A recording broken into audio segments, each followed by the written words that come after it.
Hey, what's going on? Hey! Hey, What's yes, going indeed. on? God damn it. Y'all know when y'all see Hey! these faces right here, it is definitely Tuesday. God doggone Tuesday. right, man. Yes, indeed. Hey, Yeah. It's welcome, welcome, pre-hump day. welcome. We pre-hump day.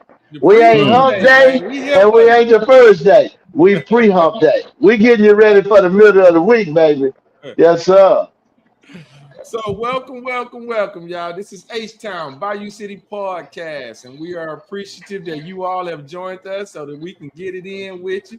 We got a few hot topics that we're going to talk about tonight. But before we get started, let me let y'all know who the team is.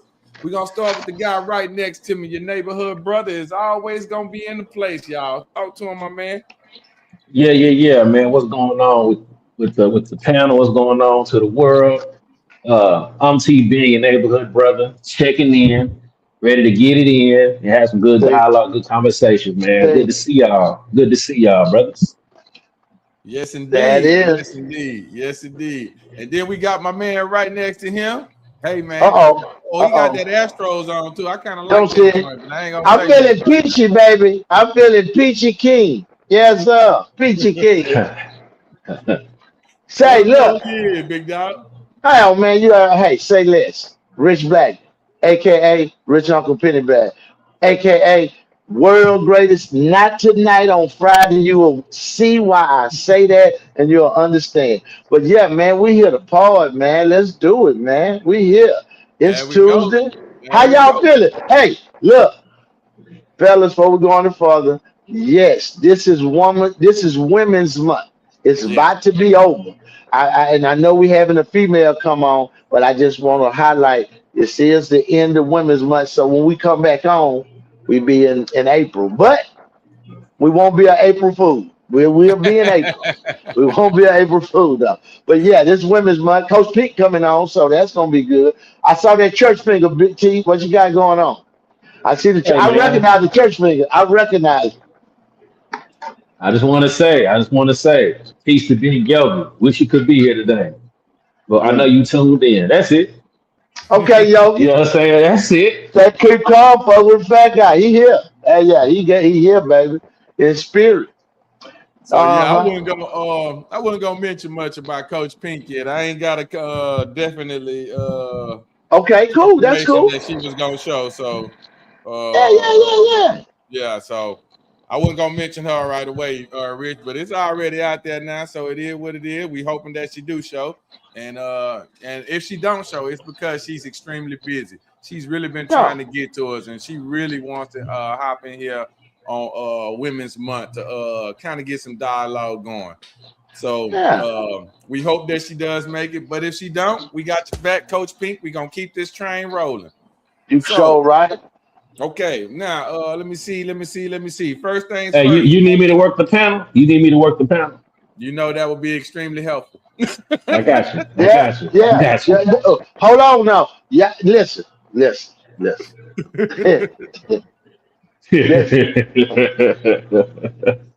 Okay, no. Let's go. I'm not gonna say that. I'm gonna keep quiet and I'm gonna go. Come I'm on, gonna man. keep You done quiet. already started it. No, How you gonna turn it all the way no, down? no.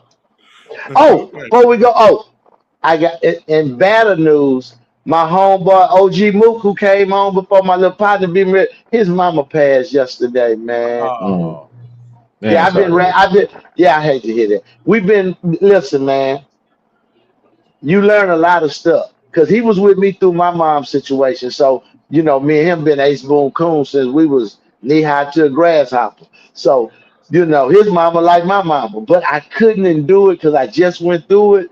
But we talked about it and looked about it, and he prayed and got it out. But yeah, man, I hate that for him. I just want to shout out to the Carter family. That's happening in real time. But yeah. he pretty strong because you know how it wasn't like a just she popped up and died situation. She was Yeah. sick. So, but yeah. Hey, look who popped in. If it ain't Pink, it's the coach. All right. Hey, women's Welcome, month. welcome, Two welcome. women in. Our first Two lady women. ever. Coach Pink is on the high. Hold on. Time out. What did you just say? Our first lady ever. Why would he say that? And we had a woman last week. I just wait. I just wait until I wish Rodney was on here. I wish Rodney You was know on here. what, He'll Rich? tell I you what. forgot. I forgot. But you Rodney, know what? man, This is listen, the man. way I mean it. What? This is What the is way I it? mean it. Coach Pink What has is? been with us since I day know what you one. mean. She has been with our man. This is our pod teammate since day Yes. one. So that's why I What? say she's our first lady ever, because she's No. always What? been rocking with us from day one. Now, there's no shout out to Lady Bambi last No, week. yeah. Baby, Amazing folks, job. get in the comments, Amazing baby, and get on job. his ass. Cause Yeah. you can't Hey, say no, don't that. get on me, Rich. I'm giving her flowers. She did an amazing job last week. Yes. Yes, Shout he out to did. Lady Yes. Bambi. Yeah. Yes. She But said we that. got Hold Coach on. Pink tonight. We got Coach Pink. Okay. Tell him something Yes. about yourself, Coach Pink. We want to introduce the world to you. Well, hello, Uh-oh, world. Hello. My Hey, name is Coach Pink, the one and only Pink that you will ever see and know. I represent from the top of my head to my feet. I'm here Already. where you are and get you where you need to be. Follow me. I'm here everywhere. That is. everywhere. Say less. Say That less, man. that is our Coach Pink. We thank you so much, Sunshine, for joining us today. How your week been Absolutely. so far? Your week been good, Coach Pink? You been all right? The weekend, It gets everything good? better every day. Yes, it has. And I'm here with my Okay, that boys, is. so it's just in and out fabulous. Okay, Just that is. just to let the world know, Coach Pink got some real big things coming, y'all. So y'all That's a stay good tuned. thing. Stay Yes, tuned. sir. She got some Yes, sir. big things coming. I ain't gonna let no bags out the let no secrets out the bag right now, but I'm just letting y'all Okay. know. Coach Pink Okay. is working on some big things. Y'all stay tuned. And she gonna Okay. let We y'all here. know when she ready. Yeah. Okay. Yeah. So now Okay. look, What you got, we Rich? fin- no, I was say okay.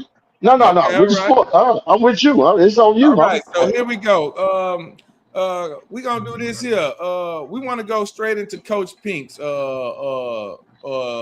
segment there. We're gonna let her go straight into her. We'll do the sports after that, and then we'll take over the regular way. We You all think good we you think we're gonna have time to get to the sports after Coach Pink? Cause I know that way? she's gonna have If some we don't, topics. We're gonna roll. if we don't, Okay. sports run Sunday too, so we good to go. Okay. I thought you was gonna put it in Yogi spot. I thought you was gonna put it at Yogi spot because ain't nobody there. Yeah, don't worry about it because you're gonna finish it out tonight. Okay. Well, Yeah, you're okay. gonna finish it out with your Okay, segment. that's cool. That's cool. Yeah. That's cool. I thought okay, you're right. I got you. Okay, so here we go. TB, you got hers queued up. He said, I just got a thing saying Coach Pink stuff not on there yet. Okay. All right. So then here's what we're gonna do. Clearly, we're kind of working behind the scenes still, y'all. So then now we'll go straight into the sports and then we'll go from there. Damn. Okay. There it is. All right, so let me see. Boom. Let's He do got the this. wave cap off. He got the wave cap off. He's in the game, coach. Yogi has entered the game with no helmet. I don't think he there, Rich. I think he on something else right now. Boom. Man, So I here just we looked at him. He had no helmet on. yeah, no helmet on. Boom. We're Mm-mm. gonna go bang.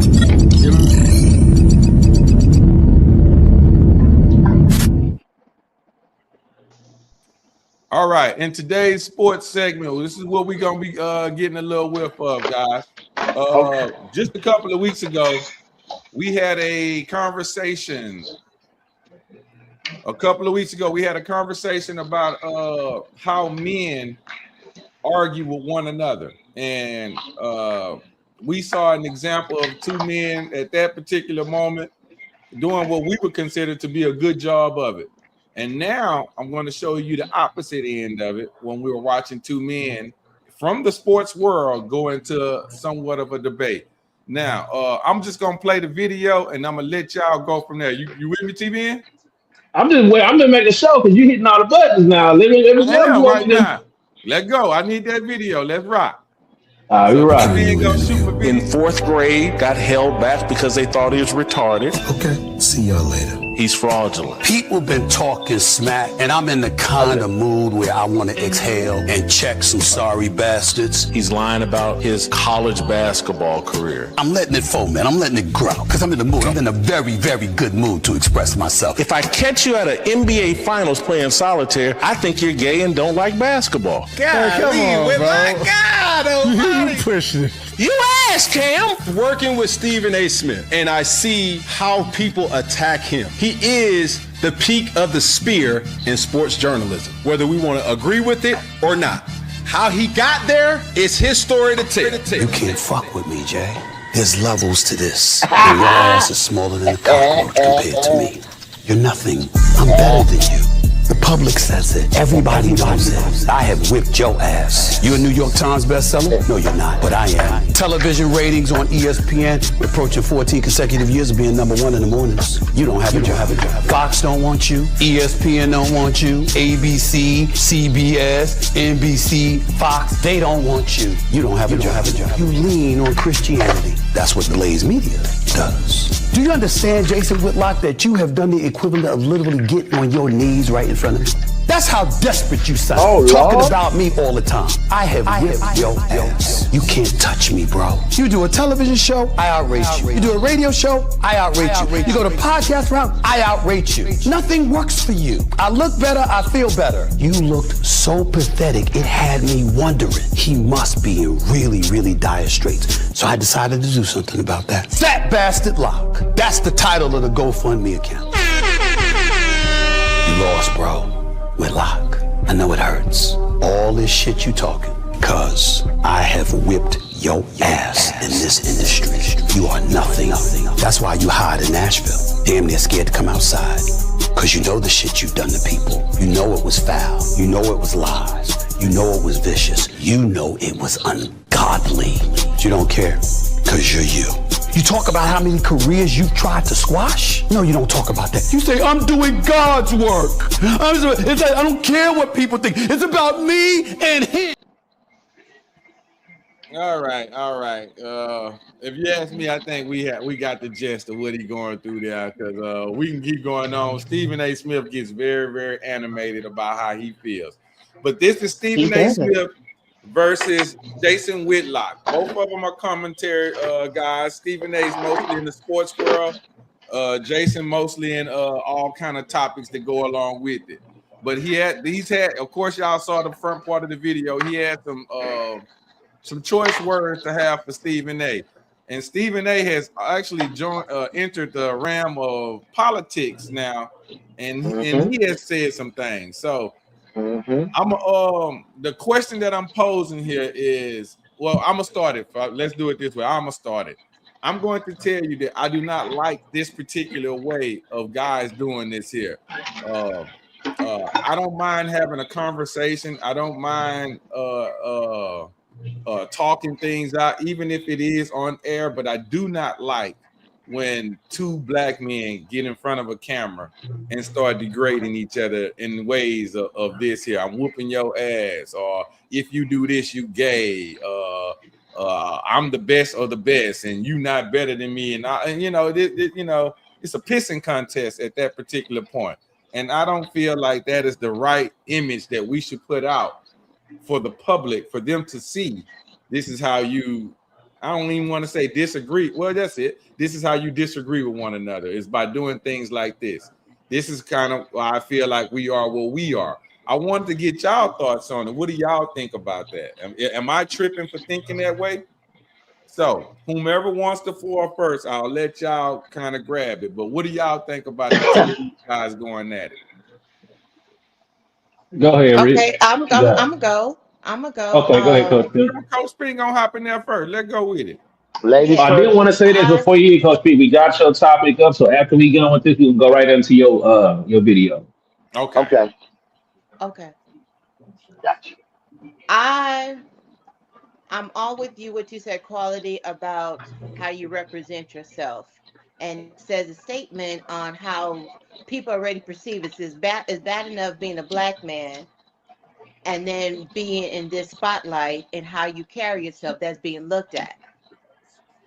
So you would expect that being as adults, but they're not adulting that you would carry yourself in a manner that shows that you are mature, and yet you could disagree in a respectful manner. But on the flip side, it's showing their rawness and their honesty about how they truly feel, Yes. and they're expressing themselves in that manner. So they're being unapologetic for how they truly feel about each other, and they're just saying it out loud. Now, should they say it out loud in front of everybody to hear it? No, because I do believe if you have a disagreement with somebody, you should go to that person or pick up that phone and have a conversation with that person. Mm-hmm. It's not for everybody to hear because it wasn't everybody to see what was going on. That's just my thoughts.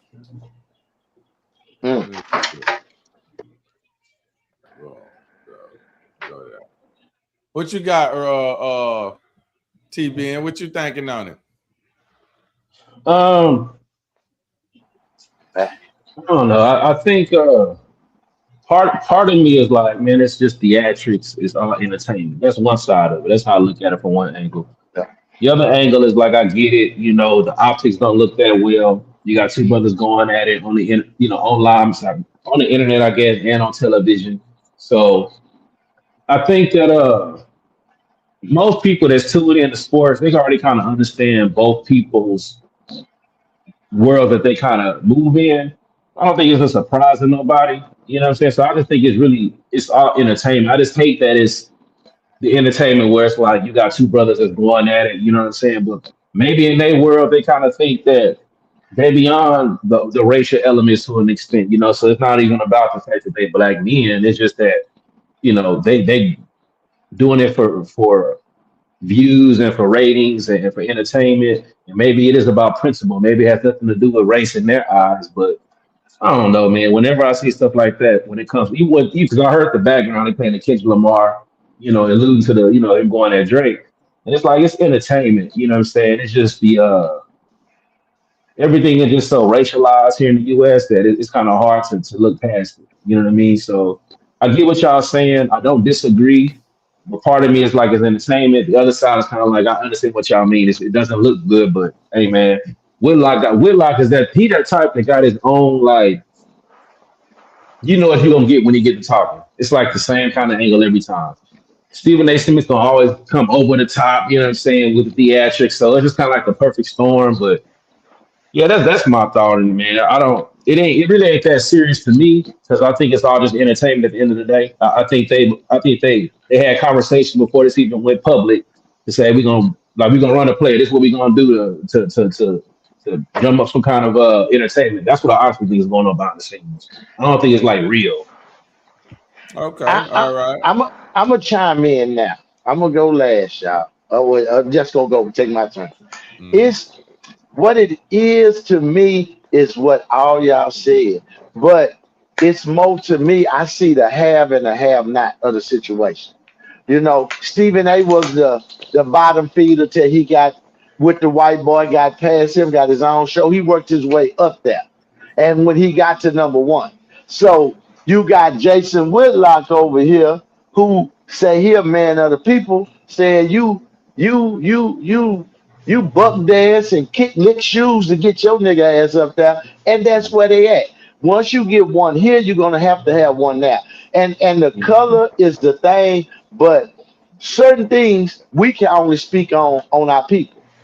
Couldn't a white boy say that about Stephen A? We'll get mad. But I see what it is. Stephen A has got he just rubbing his success in the dude's face. But to be honest with you is, if you way up here and you think I'm low as a cockroach and you talking about me, you done just brought me up to your standard, or you done came down here with the cockroach. It's no in between. You see what I'm trying to say? Either you gonna get down there with the nigga you say a cockroach because you're talking about it. Clearly you got the 25 million, $50 million contract over there. Why you talking to him? You know what I'm saying? Why you feel the need to entertain that nigga? I don't understand that. You know what I'm saying? That's what we do as a people. We entertain shit we shouldn't. I just watched a beautiful thing, not off subject, with Jay-Z. And they asked him some questions because he coming out to do a little tour for his 30-year anniversary. But he did a GQ thing. Go look at it. He I said a watched it. bunch. He said a bunch of sharp shit in there, and it made sense because he was like certain shit you shouldn't have to address because and he just said everything you don't address. He was just like, no, no. He said you get up to a certain level, you don't even. You know what I'm saying? That's what Stephen A. at. He's still trying to. He want to win everybody over. That's why I know he's not good for politics because you can't win everybody over, and that's what he's trying to do. Everybody not gonna like you. Everybody not gonna like you. That's cool. You know what I'm saying? Just don't hate me for the wrong reasons. If you don't like me, don't like me for the right reasons. You know what I'm saying? It reminds me I of my feel you. favorite. Yeah, it reminds me of what's his name? Andre 3000 said the hardest bar I ever heard. He said, I love who you are and I love who you ain't. Mm, Peep that. I love who you are and I love who you ain't. okay. That was real deep. When I heard that, I said, oh, he on to something. Because that's gay. I love who you are and I love who you ain't. So that's a good thing. Mm. So that's the way I look at it. And Stephen A. just, and I think he got a key in his back. You heard him say he pretty. So it must be a woman saying, you let that fat dude talk to you like that. It's something got him wired up. I don't know why, but he felt the need to entertain that nigga. Maybe like TV say, he might need some more clicks and views. You see what I'm trying to say? He Well, might be it's he a definitely shock jock. He might be just trying to be a shock jock or something. it's But definitely gonna get them clicks and views. So that part right there, that's not even a question. That's like the what was the other guys that had the big fight that happened between the other two guys? Oh God, I can't think of their name. But they who? just got out of the ones that just had the fight on the he talking about I beat you up on camera. Uh oh Kenyon God. Martin? You talking Nah, that's about you talking about the the bright? I can't think Somebody, of it. It's not Corey important. Holcomb. Corey Holcomb, that Oh, little oh, thing there. oh, You okay. see, these two things are similar because the mere fact when you get on camera and you put this guy personality and all against this guy's personality and all of a sudden now it's a contest of who's the bigger, badder guy, and it Yes. shouldn't even be that way. We just had a situation where arguments happen all the time. That doesn't mean that I have to hate you because I do not agree with you. That don't mean that I Exactly. gotta dislike you or I gotta say bad things about you. I know it's entertaining, so I get that part of it, and that's what you guys are speaking of, the entertaining part of it. And yes, for the younger or some people in this world, they thrive off of the hatred and the talking about and I'm better than you, and they thrive off of that. But contrary to what you may think, everybody has their day. So I Mm. might be better than you today. You might be better than me tomorrow. I mean, Now, everybody got their day. So and let Right. me say this. I really believe they don't. I can honestly think, and I hang my hat on it. They don't like each other. Ain't no love lost right there. And I'm gonna yeah, tell you how bad it is. Later on, you're gonna hear why Whitlock lost his job over there.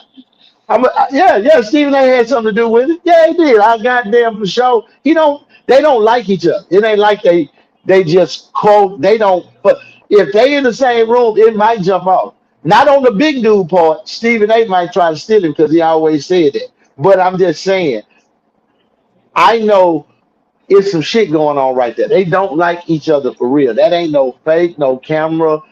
I'm talking about this been going on 10 years. Whitlock Mhm. been saying because see you gotta realize Whitlock the dude who brought up that he didn't play college basketball. He the one put the records up and showed that he got drafted. I mean when he went there to play and hurt his knee before the first game and never played. So that's why Stephen A is really at that dude because the dude put up a bunch of facts to show that he was lying about his basketball college career and all this his shit. Really, it's just petty shit. But like I say, when you got money and you feel a certain way, he told you he got the money. Nigga, you can't talk about me. I'm gonna say something. So that's where he at. But it's dumb. It's very dumb. But But think it's about it, very dumb. man. Both the brothers make millions of dollars. What? Like, just think about that for a second. Think about the fact that them two men make it. And I don't know what Whitlock make. I don't know what Stephen A. Smith, but I know he's supposed to be signed some $1 million contracts. Yeah, I'm he got almost certain that Whitlock making millions, if not very close to it. But the point is that these men, granted that they can, manage their money properly, they ain't worried about nothing. You know what I'm saying?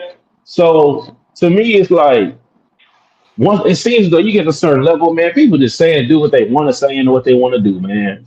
And it's the ones who the common person that has to get up and go into the world and deal with people on a different level that may have to hear what's going on or have to talk about, man, you see how brothers do each other. And it's like them brothers up there ain't even really thinking about that. I couldn't imagine that they're thinking about that when they're making millions of dollars though, man. It's like so what I'm saying is that I look at it like this. Whether or not they sat down with each other and said, hey man, we're gonna run a play. Mhm. Our little thing is I'm gonna go at you, go at me. But at the end of the day, if they haven't done that, they have like an unspoken agreement that hey, if I got a problem with you, I'm gonna take it to the internet or to the air, which is it's gonna be an alley for you to get some views, and what you gonna say something about me that's gonna give me some over here, but we both going to the bank at the end of the day, whether they saying it or not. You know what I'm saying? So it's like, yeah, I know it can make people look a certain way, but these is rich men. You know what I'm saying? Like They don't care how these they rich look. men, man, they don't care. And it's They don't like care how they look. I got you. those of us who aren't in that bracket, we may not be, at the bottom of the barrel, but we still gotta get up and interact with everyday people that still gotta, do what they gotta do. It's like, yeah, it may look a certain way, but like I say, man, them brothers making millions of dollars. They walking on marble floors or whatever they got going on But in their life. They but ain't worried about what we worried about. You know what I'm saying? So it's like, you don't know what we tuned in, we watching them. That it's continues to line their pocket up. So, that's kind of how I view it, man. They're not like on the ground level with most people doing this. They doing this in front of millions of people on television. It's like, all right, they collecting their check and they ain't thinking about it right now. nah, they Well, ain't. do y'all think that for this happening, is this like when y'all say it's a money game where they trying to gain money? Do y'all think but now Rich says the opposite now because Rich say that these two guys really hate each other. So They you really got do. one stayed in the money They really game, do. one saying that they really hate each other. Yeah. I Uh, mean, I'm sorry. Go ahead. I'm asked. I just want to ask y'all this quick question: could y'all do this? Could this be the way that y'all respond or interact online and all of that there, or and for the money now? You understand you're doing No, it for the same reason that they're doing it for the money game. Could you do I, this? I I couldn't. couldn't. Let me tell you No, I why. couldn't. I'm gonna tell you why. Everything I do, I don't do for clicks and likes. I do it because it's right for me, or I feel right about it. So I couldn't tell you I would just go and no, that ain't. I, I can't do that. I can't just fake it. You know what I'm trying to say? I was in a Mhm. situation when I poured. People like, hey, let's just do. I can't just do that. That ain't nothing. Unless I'm passionate or I'm serious about it, I can't go there. You know what I'm trying to say? And at this stage, there's no reason for us to go there. But once again, I just hate to look for the people, man. Everybody And we I get know that. that I get that. for the money, and y'all up there on ESPN. I know that nigga a hoe, Whitlock. And I know Whitlock think he a hoe. But let's keep that in our community. You know what I'm trying to say? Because while I couldn't do it, I would have called Whitlock like we tried to do amongst the situation we had and say, hey man, what's up? You really feel this way? Because we don't know each other. We can talk and get to know each other like men. And guess what? They might end up being partners, you know? And that do happen, you It do. know? It It do. do. I'm look, we living witness. Yeah.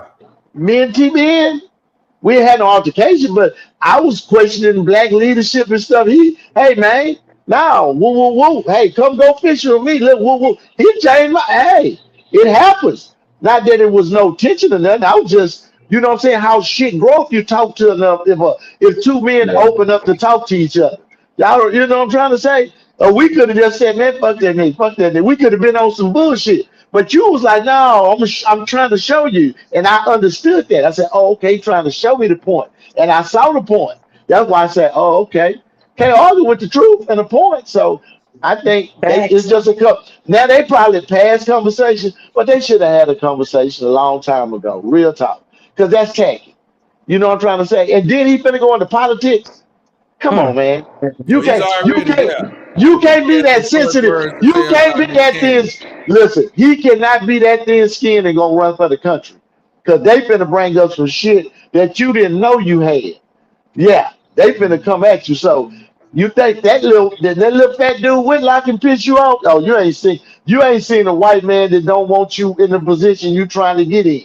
Watch that. Hmm. Watch that. You're What gonna you get a think, couple. Coach Pink? You could you do this for clicks and money and fame and all? Could you argue with someone like that? Absolutely not. I've never been the one to go with the grammar by clicks. I've always been the one to stand out and be different. I was not meant to be same. I was meant to be uniquely made, and that is to be Uh oh. different on purpose. That's my girl right there, boy. See? You said it spot on, right? I couldn't have said it no better than that right there, Coach Pink. You hit it Yep. spot on. That's why she my Yep. girl. And we already got yours, TB, and it's not for you, right? You ain't that's not what you can do, right? Man, you already. I mean, the proof is you already see how I get down. You know, so I'm not gonna bring. Like I told you, my digital footprint matters to me. You know, and because I'm extremely family oriented. You know what I'm saying? And there's Yes. certain things that I just approach things a little bit different, man. And like Mhm. in my mind, you know, my daughter, Hmm. maybe her children is gonna be able to look back in time and see what their parents are doing on the internet, the thing that we all Right. spend a lot of time on every single day. And I don't know how that's gonna affect her life. And I don't want to be responsible, even though I'm not here anymore, for something that can bring harm or hurt her reputation or whatever. You know, and it gets that serious for me. I know it may not be that serious to most people, but it does. But I see it happen time and time again where you get into it with somebody and they say, "Oh, you gonna slay some mud? Well, I'm gonna slay some mud too. Let's go and pull up your family. What about when your old man said this? What about when your mama did that? Look, your mama right here. What that kind of stuff happens. And Yeah. since I see that happening, I don't want to be in a position to hurt or diminish my family's life. So no, I'm not willing to do that. And I call it like I see it. To me, that's what it looks like it's being done. Like, hey man, we just gonna get on here and drum up some beef and some views and clicks. They might not like each other. They might be indifferent with each other. They might be friends. We never know. But let's say they don't like each other. I think that they got some kind of either known agreement or silent agreement that I'm gonna talk about you, you're gonna talk about me, but instead of us doing it person to person, we're gonna do it on air. And they agree to that because they know it brings in views and money. So they still, pat each other on the back and say, hey man, go do your thing. I hate you, you're fat and ugly, but you got paid. And I'll see you next week or next month, next year. So that's kind of how I view it. But no, to answer your question again, no, I don't get down like that, man. I'm not doing no back and forth on the internet with nobody. Hmm. Okay. And like I say, Coach Pink said it probably took the words completely out of my mouth because I feel the very same way. It's just not the way I'm built. I'm not built that way. I honestly have to say this. For some of the hurtful things that they said, if they are friends, I mean, I can't even do that to a friend of mine, say that much hurtful stuff about them. So right there, it would be tough for me. And then if it's an enemy of mine, I don't Mm. even think I care enough to know what your Exactly. things to say to you. I don't. I'm not gonna look Give for a them fuck. Yeah. because I don't care. Like we don't mess around, so it's not a whole lot for me to even go digging up Talking. about you. I don't care that much about Right. it. So So it's quality, just, let me ask you this, so quality. huh? Do you think about for a second? I think we all can agree that both of them are well off. Yeah. What do you think? Two? what do you think two well-off men can say towards each other is really gonna matter when it's all about just the words? If by the time the camera's cut off and he hop into whatever car and go to whatever house he got, and he can go eat at this restaurant when he wants to, do you think he honestly it matters to him that Stephen A. said you way beneath me, but both of them ain't got to worry about no bills?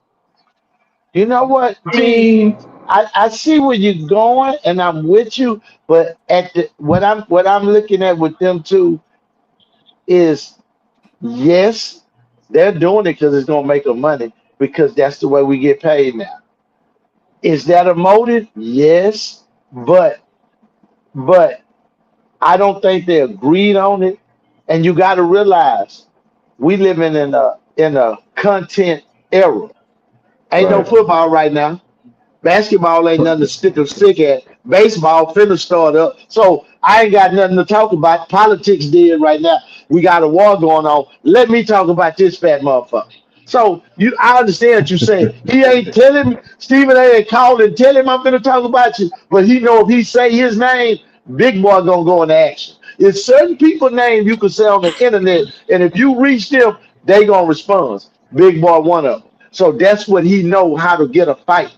You know what I'm saying? Like me, if I want to Mm, pick a fight with somebody on the internet, I know who I'm gonna target because they're gonna respond back, and that's gonna keep us going, and that's gonna make money. You see what I'm saying? right. We just have to not take it too far. I know what you said because I couldn't play like that because some kind of way somebody gonna get disrespected, and that's when it's gonna go wrong. You see what I'm trying to say? But Absolutely. that's why I say they on some bullshit. They just know they can run their YouTube likes up or they Instagram. They just get a couple of dollars doing it, and it's nothing to talk about. So Stephen A. went at it because trust me, if Disney gave him down there 50 million, they control damn near everything he do, and they know what he talking about. So he got the green Mm, light to do whatever he doing because you know why? mm. He in their pocket, and he or they brand ambassador, whether they like it or not. Stephen A is ESPN brand ambassador. So that's what it is, man. It's fucked All up, right. but it is what it is. All right. You Well, that know? was kind of the basis of how I was trying to get this thing propping as far Yeah, as I wanted to yeah, get yeah, y'all yeah. opinions on it. Uh, we are going to be ending the sports segment, and Coach Pink, we getting ready to head your way. But All before You we right. leave, ready? before You we got I'm leave, ready. anything else? That's it on Hold sports? You don't on. have nothing else? You good? that's what I'm about to say. Before we leave, T-Man, let me let everyone know that today is a special day because we have a special guest here, so we're not going to spend too much time in the sports segment. If you want Okay. to catch more sports, you can find us every Sunday at 9 p.m. The Hustle Report. We have a Whoa. more deep content, Mm, deep content about things we speak about in the sports world. You can find us there. It is hosted by yours truly, me, and my friend Prophet. As we get out there and we do Whoa. our thing in the sports world, we're always looking for people like Rich and Yogi and T Ben and Coach Pink. If you into sports, you can come in there and hop in there too. We always Oh, looking for guests. I am a fan of the sports now. Oh my yeah. goodness, You want Okay. to then jump in there it there? is. I There do it watch. is. I So do watch. Okay. hey, I'm hey, all well, about you all are sports. well more than welcome to pop Well, in. We do that every y'all might Sunday well put. at 9 Hey, p.m. when football season starts, you might well pencil me in as not even an extra. Pencil me in on the show. 'Cause every week I'm gonna talk shit about that football. What? You're gonna have to tell me now you can't come on, Rich. Now I'm coming. Them Texas and I ain't gonna get you started, Rich. I'm on CJ ass all year. He can't I ain't do gonna get you nothing. started, Rich. I'm not gonna do it right now because we got to Oh, keep it moving. But I okay, am gonna okay, do this here. okay, okay. I made a prediction on the last sports show.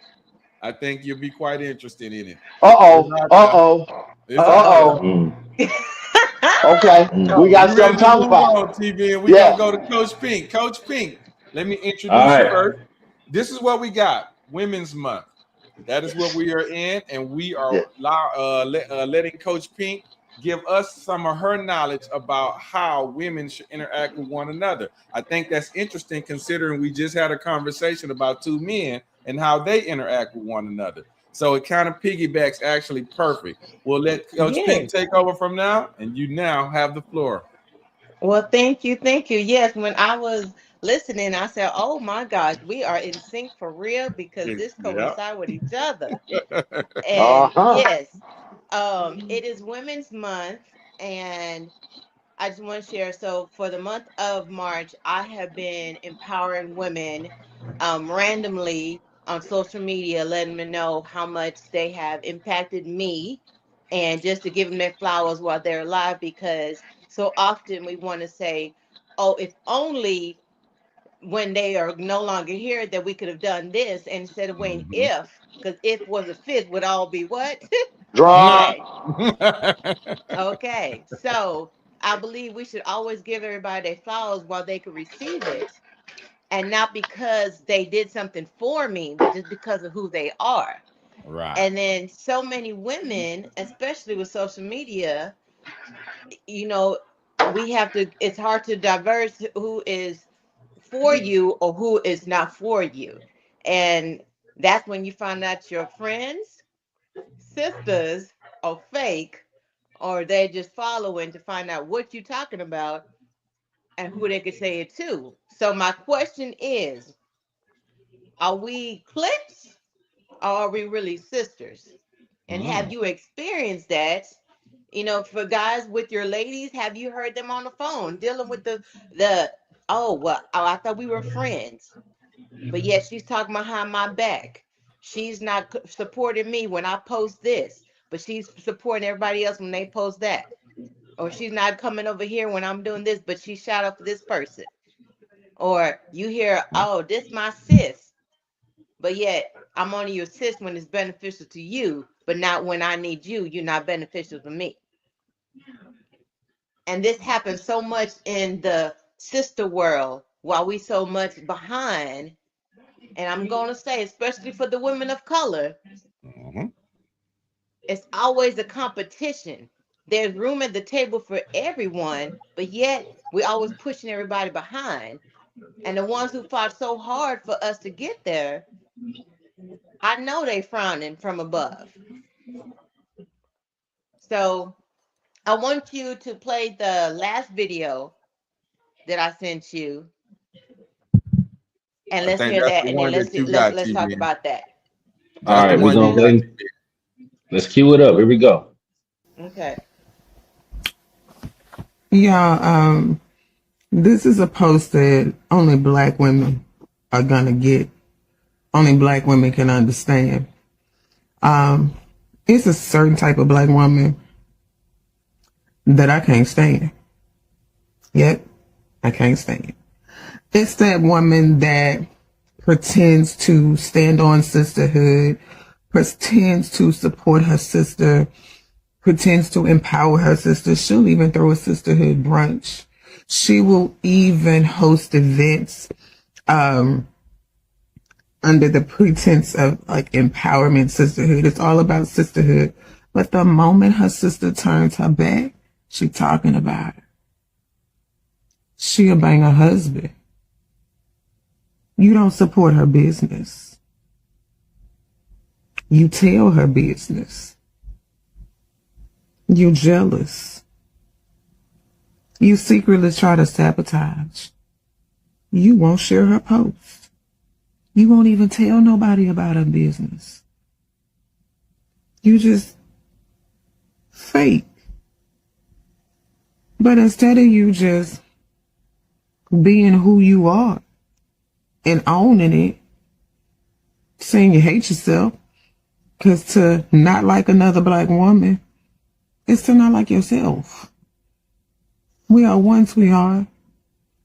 I'm no different than you. You're no different than me. So that's just, the logic of that is just crazy to me.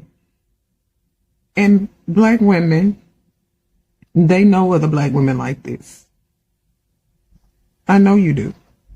I've talked to so many other black women who share the same experiences, who have witnessed the same things. The fake sisterhood. And it's not all. It's not all. I have met, oh my God, I met some beautiful, loving, supportive, empowering sisters. and they stand behind what they say. They push you, they support you, they post all your stuff like they down for you. But then there's that other one that's gonna throw all the tea parties, make all the social media posts. Sisterhood, Black girls, we gotta support each other. And the moment your sister turn her back, you stabbing her in her back. Yeah, that's that Black woman I can't stand. Do better. Because stabbing your sister in the back is just stabbing yourself in the back, boo. They look at us the same. Double minorities.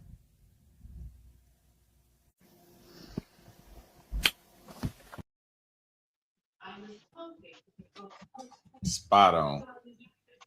Spot on. Yes. Spot on.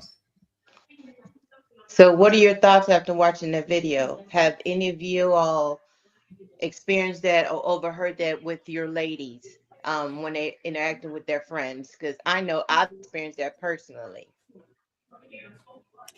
I have. I've heard it a lot, but it probably won't be from well, I ain't gonna lie, it probably is from that too. I can recall several incidences where wife, children, I got 2 daughters, they go through certain things, and I'm you know, it's hard because when they go through it, they feel some kind of way. So it's hard for me to relate to them because I'm such a minded individual that thinks I don't really care what others think or do or say, you know, but I can't think that everyone has to think like me. I can't think that everybody has that stance that I do. On top of that, I am a man. So, and I have to see it from their perspective, and they are somewhat more emotional because of they probably looked at this person as a deep friend. So because of that, they felt hurt about certain things that were done. And when they're feeling that way, I'm trying to, I guess, be understanding of it. But on the same token, I don't have the mindset to do so because I have a different way of looking at it, and what I just explained. But I understand where it comes from, and I completely agree. And the next last thing before I finish, it is not all women that we're talking about. So please, if you don't fit in this particular category, do not take offense. We may not be talking to you, but there are a lot of women that do this, and it's really sad because the one thing that she said that's gonna keep ringing in my head is that both of us are the minority. Yes. So contrary to what you don't like about whatever it is I'm doing, or what I don't like about what you're doing, we're both the minority. So if we don't support one another, then I'll be damned if anybody else is going to want to. That's just my thought on it right there. I'm just cool thinking. I like that.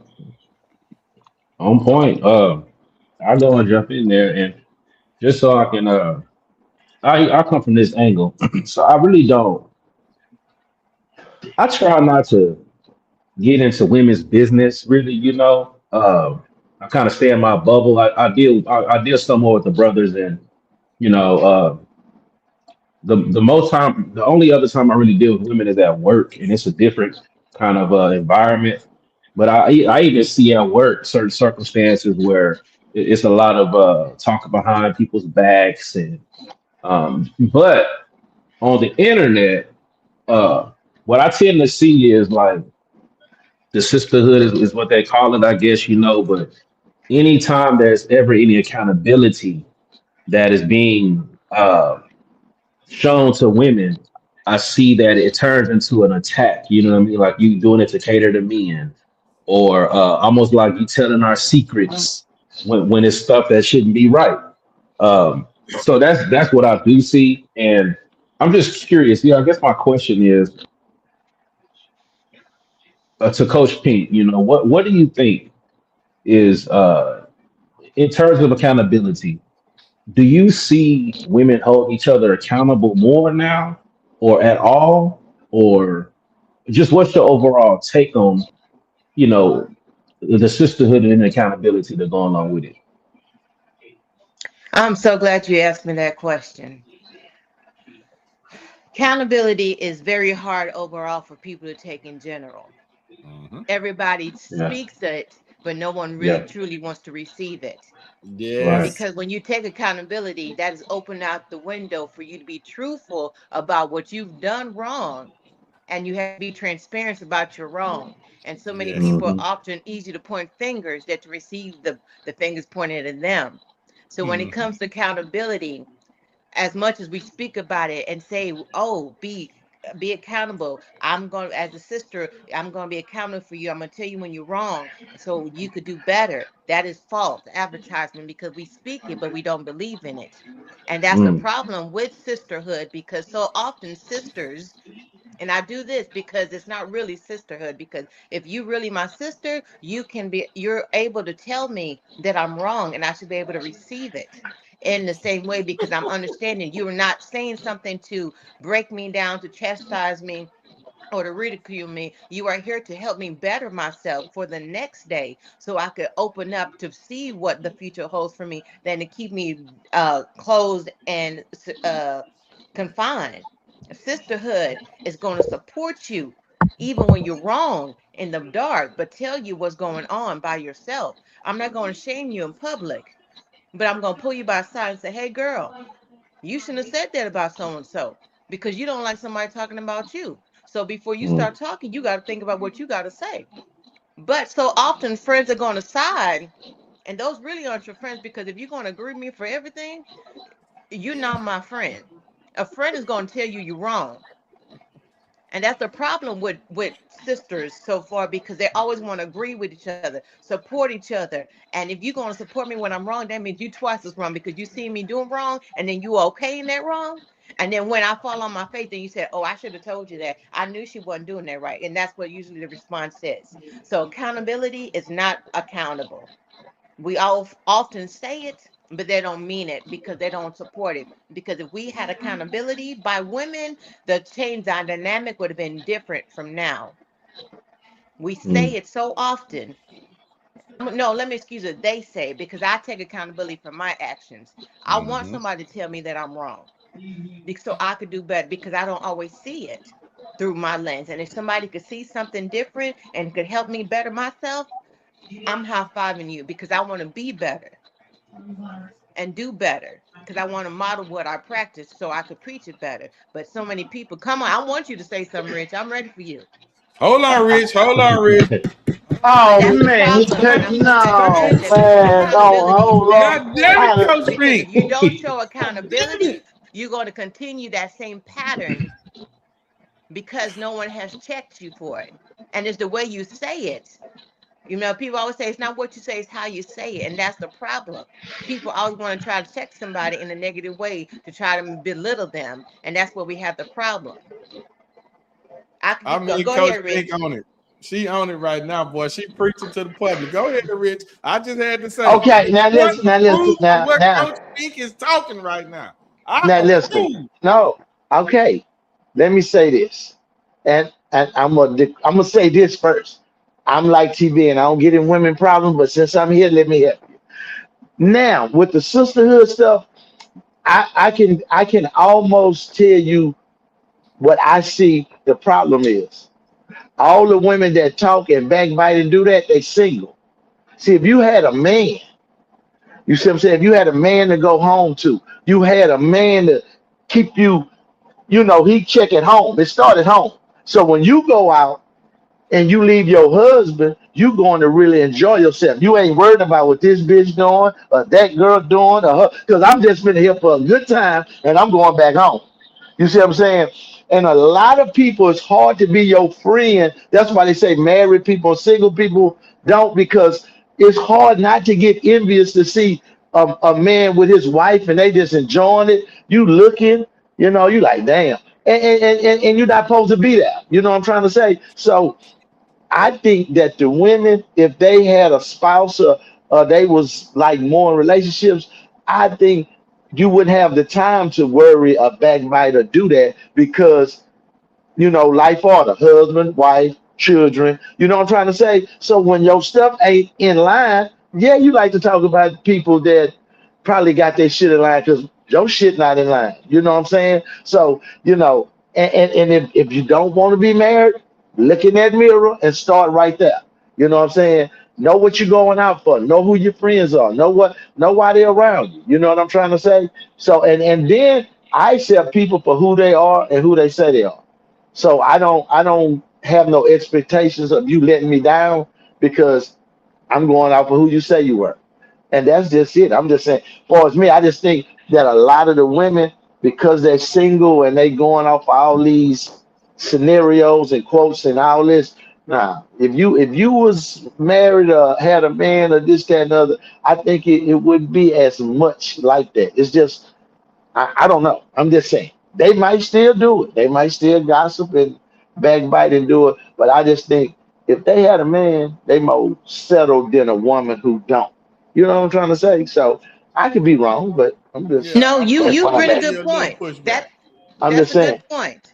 Yeah. That's a good point because some women who do not have a husbands or committed relationships are like that. I know when I first got married, I had some females say, "Oh, you can't hang out because you're married." I said, "My husband does not own me. I could still do other things. Yeah, My husband, we don't have that type of relationship."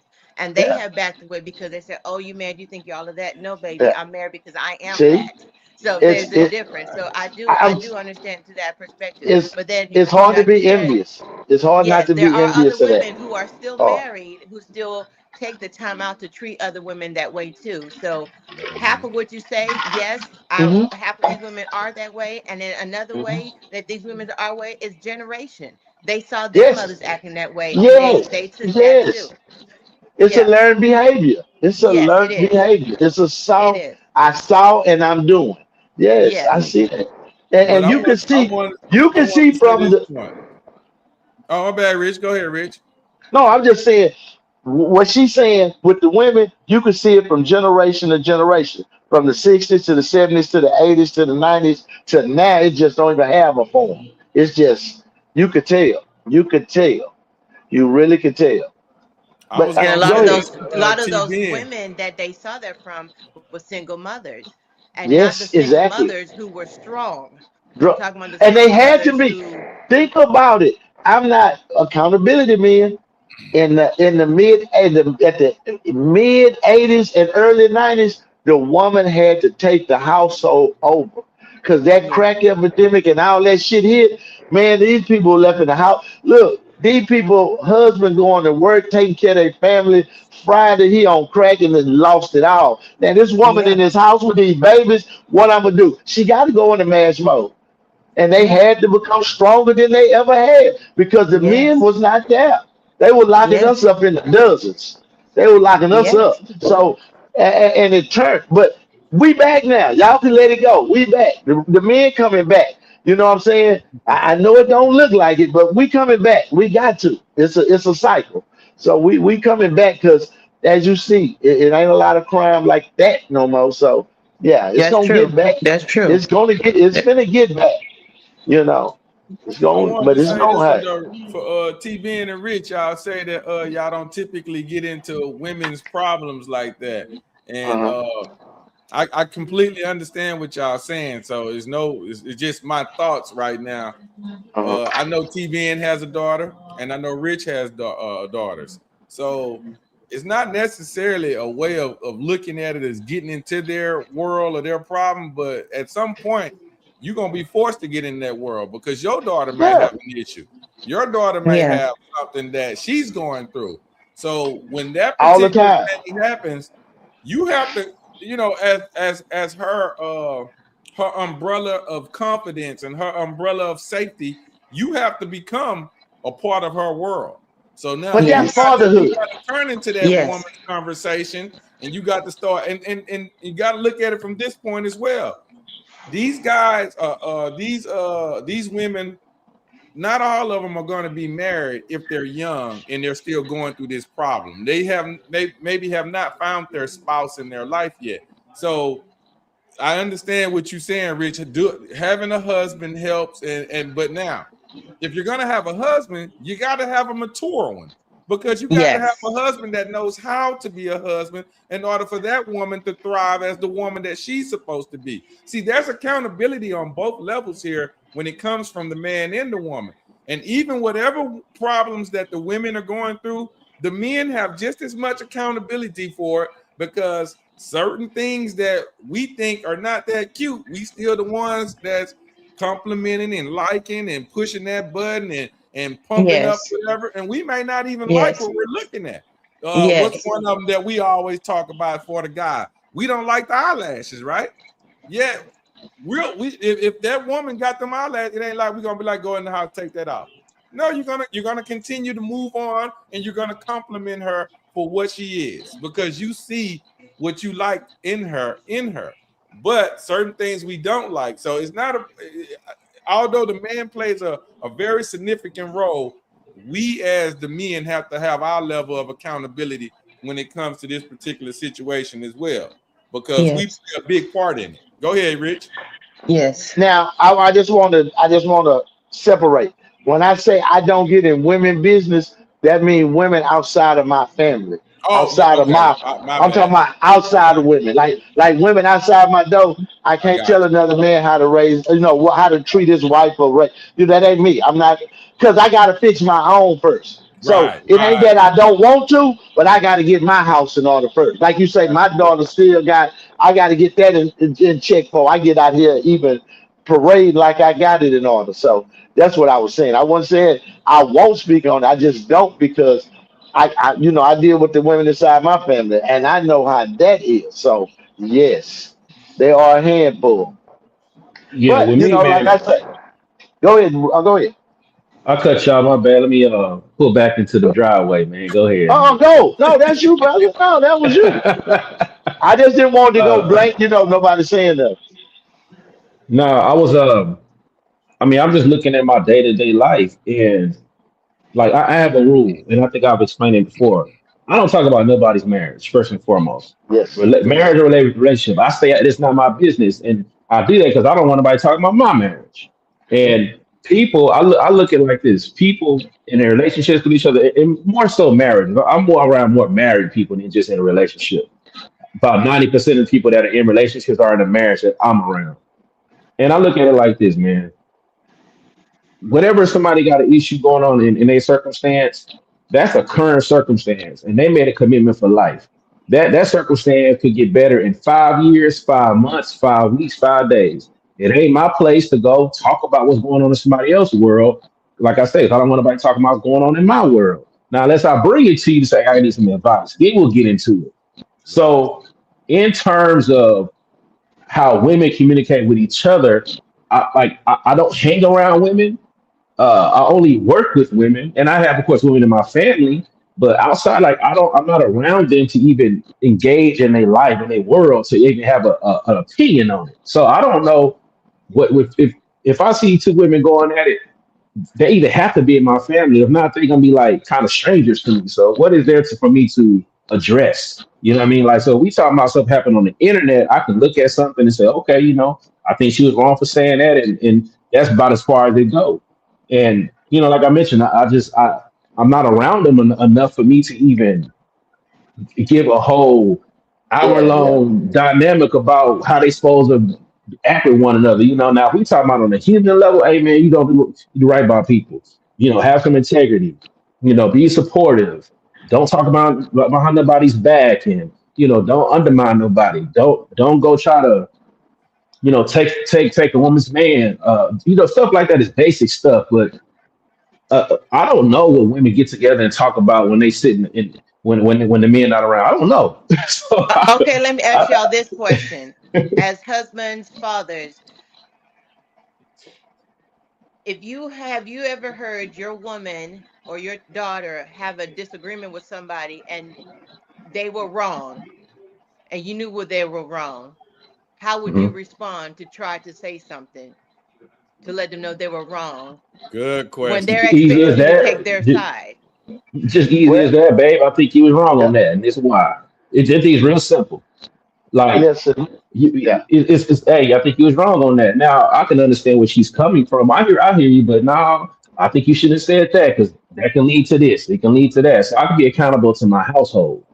I just don't venture outside my household to hold other people accountable. unless it's a brother that me and him cool like that, and we can chop it up. Hey man, this went on the other day. What you think? Man? I think you shouldn't have did that. This why. But there's no woman calling me doing that. Hey, can I get your perspective on this? Like, we don't. I don't communicate like that. So it's real kind of cut and dry with me. So I don't even find the time or have the network to where I even know what's going on in other women's world like that. You know what I'm saying? Now, now Just where I'm me, at right now. I get calls. I deal with ladies. I talk to them. I'm that. I like that. But I don't. But you're not wrong, Coach P. You're not wrong. You're not wrong. The women like that, like my daughter. My daughter got into it with a little girl. They listen, 5 months old, 6 months. They've been together. They just come from Florida. They had fell out one summer. And she told me, I'm not gonna ever talk to her. If I see her, I might hit her. I said, no, you're not. She said, why? She said, because she was talking shit and I was talking shit. I said, that was your friend. It was happening she's 16 now, so she had to be 14 when they kind of fell out for a couple of months. But I was Okay. telling her she was wrong because y'all came too far. And they was mad like over sisterhood shit. My daughter was saying that she was trying to be cooler with her new friends, and she was saying the same thing about my daughter. Oh, you cooler with your new friends, and that's what they fell out about girls because they was cool. So I was like, nah, y'all go too far back for that. Y'all got to share each other time, chill. So it eventually they got back to be best friends and all that. She was like, you right, you was right. I said, I told y'all been friends too long for some dumb shit like that, but like you say, you have to talk, and I did say that. Now, Good. hey, Good. I try my best to do that. You know what I'm saying? I try my best to say the right thing. You know, but That's all you yeah, can do is try. As long as you're trying yes. and not being silent, that's good. But the women, you know what? I think we coming to the point right now where the women are tired of being strong women. I see that.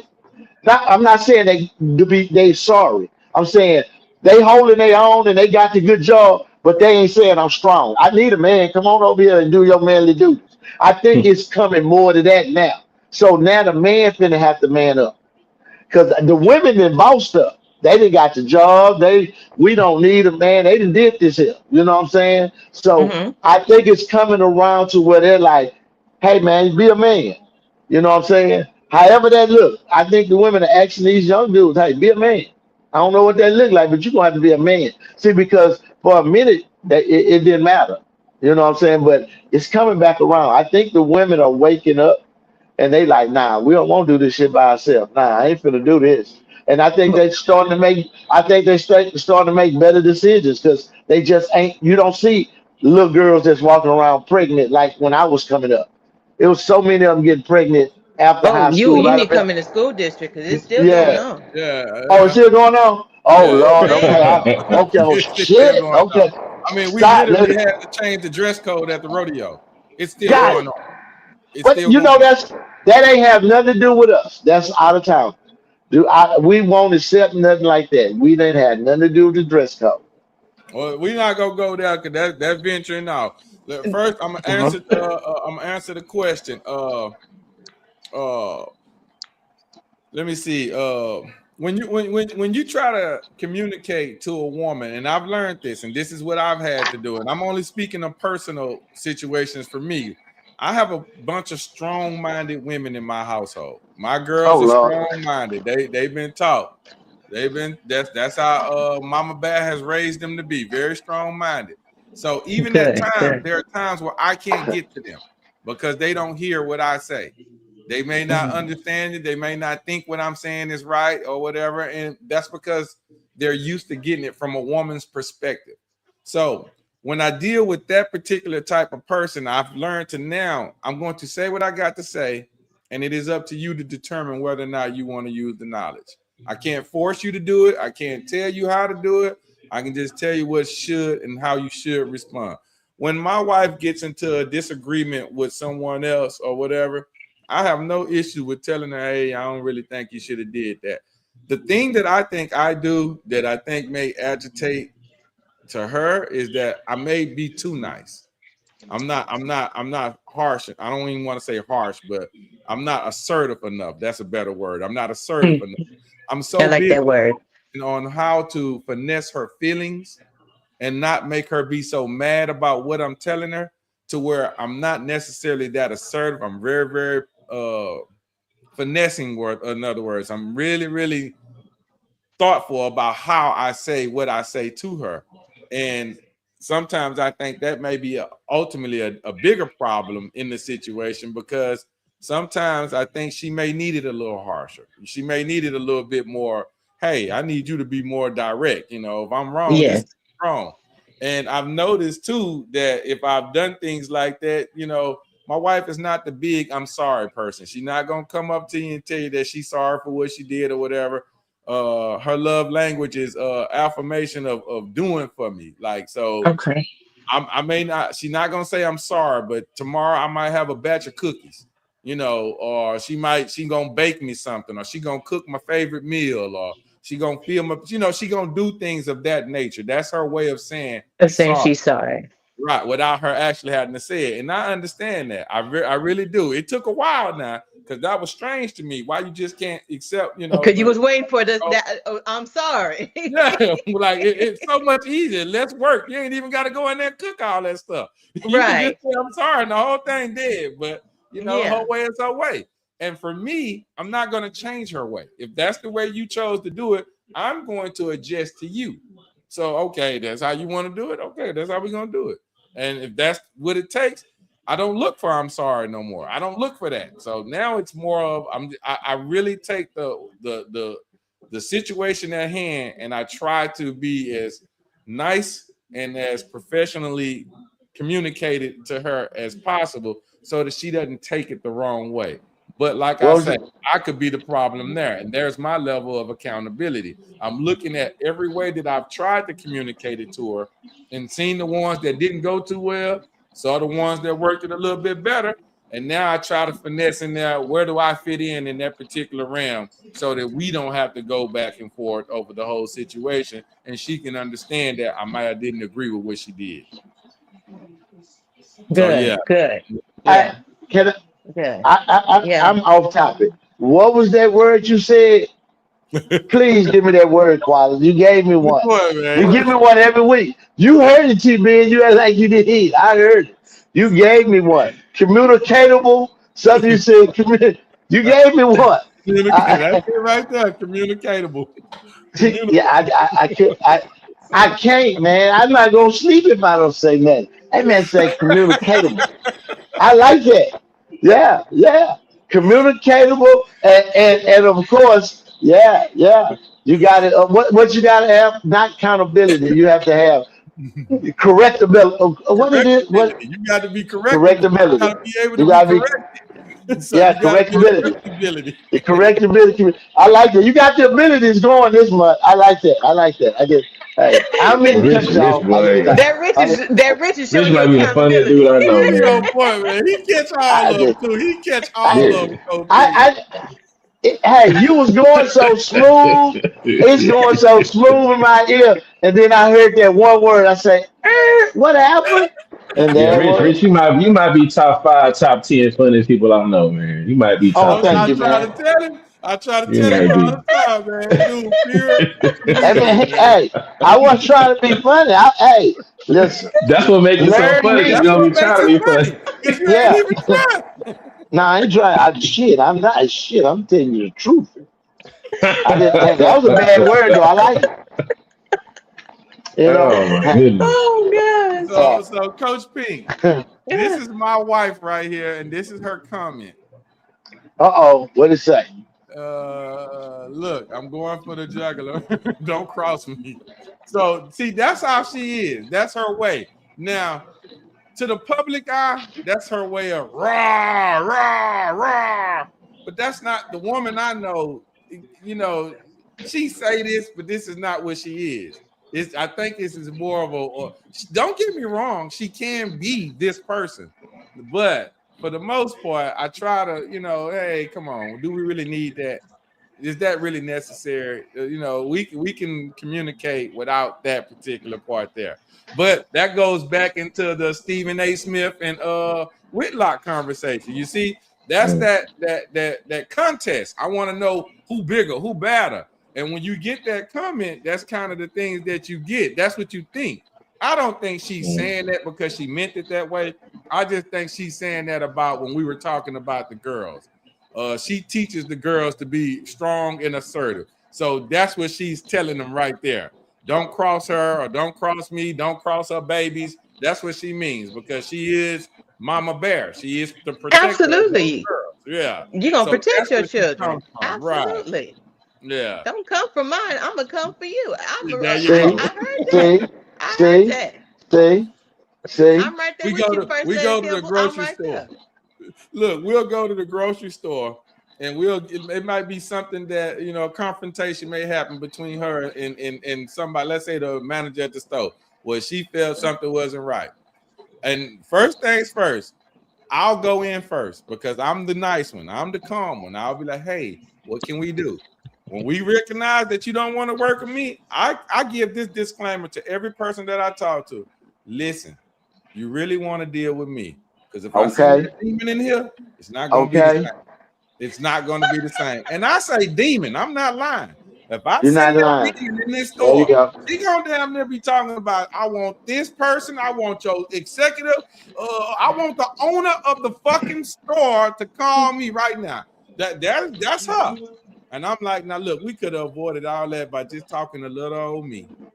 I'm so quiet. See, it's the opposite. It's the opposite in our house. Like my wife she doesn't want no confrontation. She don't want to deal with nothing like that whatsoever, right?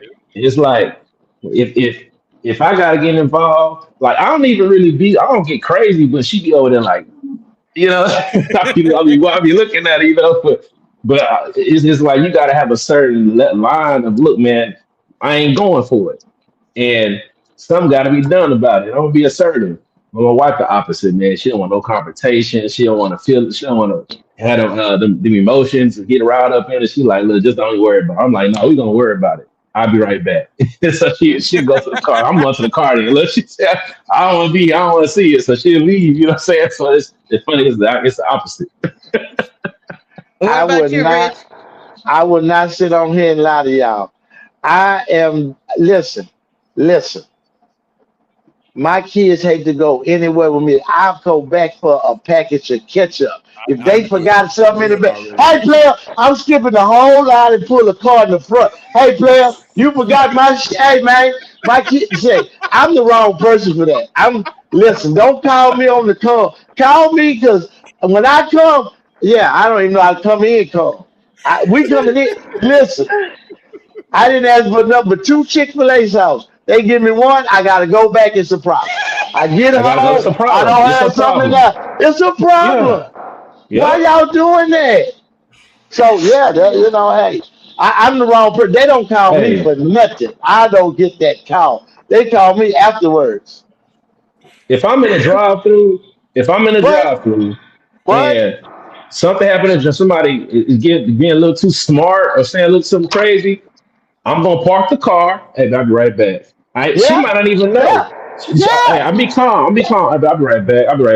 I'm going to the stuff like, hey man, let me ask you a question. Now, when I ask you this question right here, why you say that? And I'm gonna have to get an explanation. I got to know why. I have to know why. I just can't let it go. To know. Listen, and I gotta work on that. I just can't let it go. I gotta know why. Let me explain something to y'all.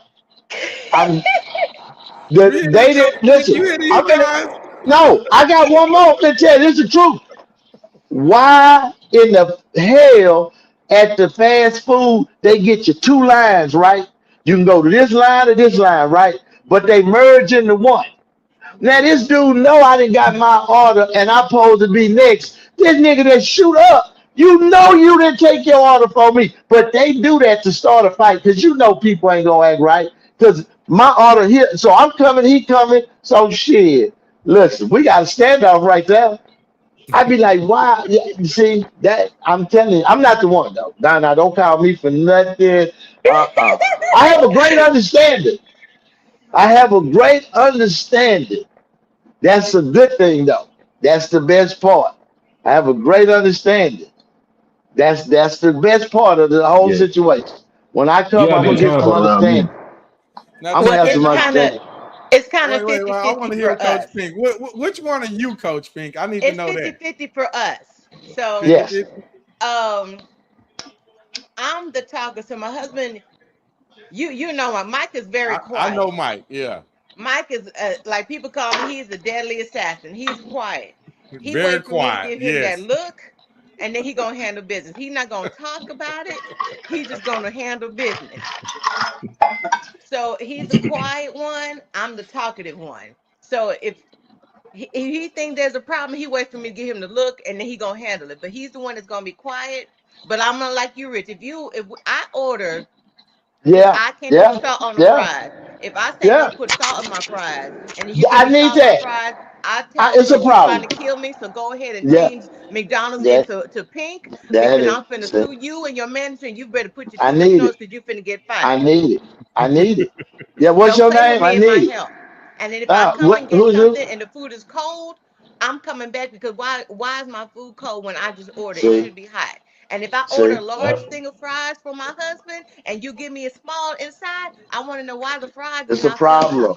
So I'm gonna It's ask a a question. problem. But I come in there with a good attitude because when they come in, they always I ask, know. "What's your name?" And I say Pink. They say Pink, yes. And I come in and say, "Oh, we see your vehicle. You were all in pink." I say yes. So I say, "How you doing today?" And then they give me attitude. I say, "Baby, did you apply for the job?" They're like, "Yes." I said, "So you knew you had to have a good attitude, right?" They say, "Yes." I Yeah. said, "Well, you asked for the job. I didn't ask you to come here, so I need you to act the way you asked for the job because you See. knew you had to be polite. So I'm gonna need you to I remember why you got absolutely. this job." And I give them lessons before I leave, and they're like, "Thank you, See. ma'am." I said, "Yes."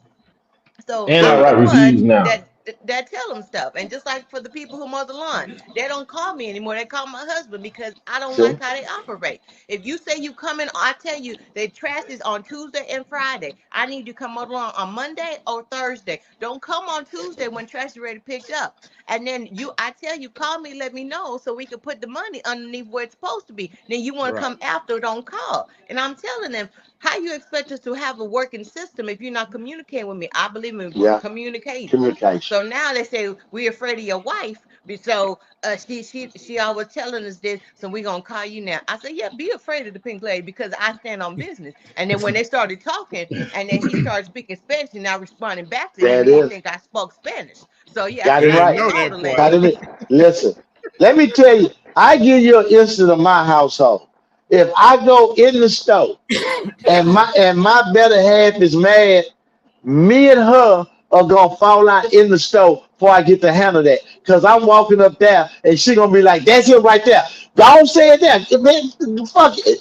Be quiet. Let me handle it. Oh, you ain't like you said it. I ain't shit. I'm talking to you right now. So I ain't even got to him because we arguing about her behind me trying to tell me what I need to say. Now, sir, look.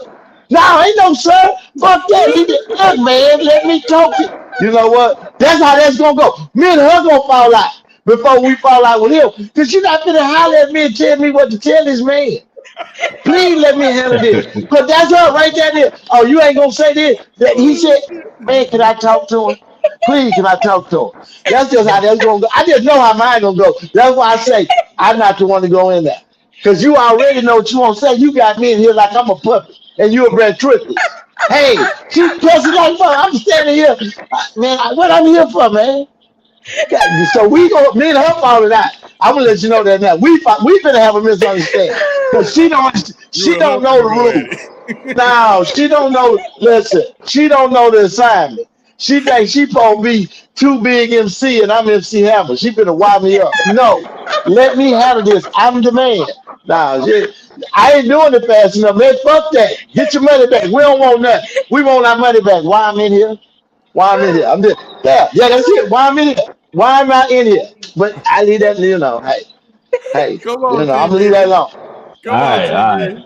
So Coach Pink, any last thoughts on your segment? Well, the only thing I was gonna say before we diverge, after seeing the video and hearing about how women perceive other women and how much it hurts the dynamic of real sisterhood, what steps we could take to better educate the women to have more productive and open relationships, to have that have that sisterhood. I believe that sisterhood can be done if people really take accountability for their actions. And if you say you have somebody's back, mean it by actions, and Action. believe in what you say, and don't have groups. I'm going to go from the top to bottom. The social media groups, if you're going to have a group for sisters, be that leader to pour into everybody and not just somebody, because it's shown. Just like little kids, when we were little and you're in school and you see that only this group is playing with this pencil and other people are left behind, it shows when it is a group, a clique, versus a group of sisterhood together when we're bonding. That little girl still shows out in when you're a nice person or when you just have a motive for something. And if you're going to, it doesn't take much to share a post, to say, good job, I see you, because that means something. That pour into somebody when they're trying to come out there. It doesn't take much to like somebody. I'm not saying you have to pay for something, but the Right. the biggest things to help somebody you don't have any money to use for that. Saying something positive, motivating by words, by action, does not have a receipt for that. That is more than just a $5 or $10. Saying something, being encouraging. That's what matters. And that's what's going to carry somebody for the long run. Don't wait until they pass away and say, oh, I should have said this. I could have done this. Oh, if only I knew. You shouldn't have to know somebody is going through something or have a problem for you to be supportive of somebody. Be supportive on purpose, because that's the right thing to do, because that's also what you want for yourself. I was just Be about to the say you want friend, it for yourself. be the sister, be the human being that you want somebody to be for you. Change that dynamic of how they're ready. Look at us That as is. sisterhood as being negative, as being messy, as being gossip, as being the mean girl, as being clicky. Change that dynamic and really nourish what sisterhood is about. Sisterhood is about support, encouragement, enlightening each other, That, pouring into each other. It's not about favoritism. It's not what you can do for me when I need something. It's being there for you when I can get anything back in return. that So is. if you are in any type of friendship or friend soap or any clique, pay attention to your surroundings. If you see you're not being supportive like that, speak up. And if they don't speak for you, you need to walk out and shine on That purpose, is. because you belong where you belong. And if they don't see that you belong there, that's their loss, not yours. Hmm. Speak on Amen. purpose Facts. and not off with a Fact. purpose. And that's all I had to say about Already. that. See, that was good. Hey, you ended Women's Month on the bang. I ain't On a lying. bang. Yeah, we doing out on the bang on these women. I That's believe good And we, Coach stuff. Pink Good says she stuff. coming back to see us next week as well, right, Coach Pink? I I'm got with that right? y'all. I'm with okay, y'all. Hey, well, coach, you yeah, She leaving? coming You back. leaving, Coach P? No. I'm saying I'm with y'all for Oh, okay, next week okay. too. She Yeah. coming No, back I ain't Cool, next leaving. week I'm to cool. leaving. no, no, be he on the been show. ready to hit us with these questions. He ready to hit us with these topics. Come on with it, Nah, T. I was just making sure. I thought she'd get ready to leave or something. You No, know. no, No. she been, Oh, I she do gonna want to tell address the y'all topic. though. Um, I'm going to be modeling on the 28th. Hmm. Okay, Um, Quality, I'm gonna send you the address and stuff, Okay. and then you could post it. But yes, I will be modeling. Doing my first paid modeling gig. My bad. So I'm super excited baby. for that. All right. And yes, I'm writing my book. Uh-oh, And you could another post the author. picture, a cover of the book, and let Okay. them know. My book is coming out soon. Okay, Yeah. that is. It's gonna be hot. It's gonna I be And told hot. that's So y'all it. y'all she had could some you stuff could cooking. post a picture about Yeah, that. And yeah, Yeah. yeah, I yeah, got some things in the works, and I'm also yeah. Got some modeling on cooking. the 18th. See, And I'm being positive. honored. I'm being honored on the 29th. You're And more I than was just then you're honored this honored. past. I was, huh? I say you're gonna model, and then the next day you getting up.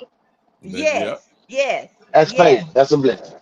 Yes, and then on the following April, I'm also modeling for at a gala for the kids that are. We're doing it to fundraise for the children to tutor for those who are less fortunate, and as well as my movie premiere that night as Okay. well. So I'm doing the All right. modeling at the gala, then I'm shooting up for the All movie right. premiere. Yeah, That All is. right. yeah.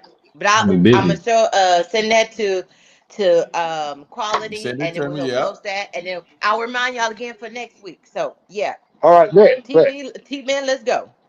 I All love right, that. cool. So let me get the little intro. Here we go. That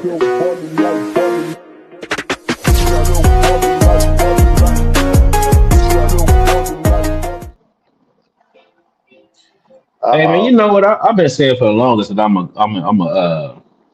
give me another intro. I'm gonna do another one soon, but it ain't no rush. But yeah, man, great segment, and it's crazy because some of the things we was talking about actually kind of fits into one of our first topic regarding fathers.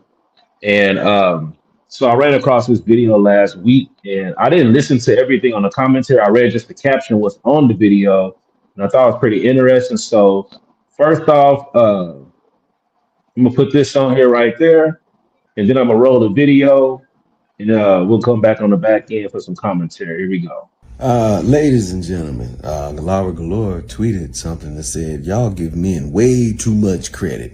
Y'all act like the children just gonna be better off if the father's in the home or they got a relationship with their dad and they'll be in the home or whatever and don't even be doing nothing. Well, the fact that somebody would even dispute that in 2026 when it has been proven for generations at this point that children fare out better when they have a father, when they have a relationship with their father.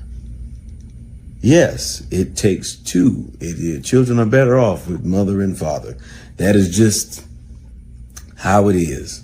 Okay, they fare out better, and you can go and look. You can look at statistics. You can look at reality. Stop by a courtroom. Stop by a prison and say, how many of you all had relationships with your father? The majority of them are going to say, I never knew, had a strained relationship, or I have never met my father. Okay, not all, but most, because when you have a father and you have structure, you have someone in your life, a father person that is active in your life, you fare out, you have a better chance. I'm sorry, you fare out. That is just a fact. Okay, that is a fact of life. Now, what you're really upset about is the fact that you chose a man that was not qualified to be a daddy. Now, we ain't got nothing to do with. Don't get on the internet be trying to put your bad decisions on everybody else. No, and don't be saying men like all men just out here not raising kids. No, the one you chose ain't raising your damn child. I'm sorry, ladies, please be careful. Y'all got to understand and keep in mind, that's what they tell you. Men can't play a woman's game and a woman can't play a man's game. When you bring life into this world as a woman, your life will drastically change. A man's life does change as well. Especially if he's not prepared, it will drastically change. But if a woman has children, whether she's married, she can have a job, she can make $1 million a minute. I do not care. A woman's life drastically changes. Why? Because you are the one who has to pour directly into the child. You are no longer living for yourself. You have to steal moments for yourself. Everything you do, every move you make, every breath you breathe is for the child. That is the reality of it. And a lot of women get pissed off and frustrated because sometimes you end up with somebody who does not help you reclaim some of yourself back or help you maintain it. So just be careful. All right, so I want to actually read what that caption said because I haven't heard the whole video. I didn't even know what he was gonna say. But this is what the caption said on top of the video. What the lady said that was posted It was by a sister by the name of Swiss Bay. That's what at least the profile says. But the comment said, y'all give men way too much credit, honestly. Swearing up and down the children won't be okay unless there's a dad in the house is hilarious. That's what she said. So I'm gonna leave the floor open and I'll jump in where I fit in. Whoever want to go first, let me know what y'all think about that. Do fathers receive too much credit? Come on, Coach Pink. I know y'all are men, but I got to shout out real quick, and then I'm gonna let y'all have the floor. First of all, as a woman who has her daddy and mother in the household, finna be married for 50 years. That part. Secondly, secondly, when she said that men get too much credit, I do not believe men get enough credit.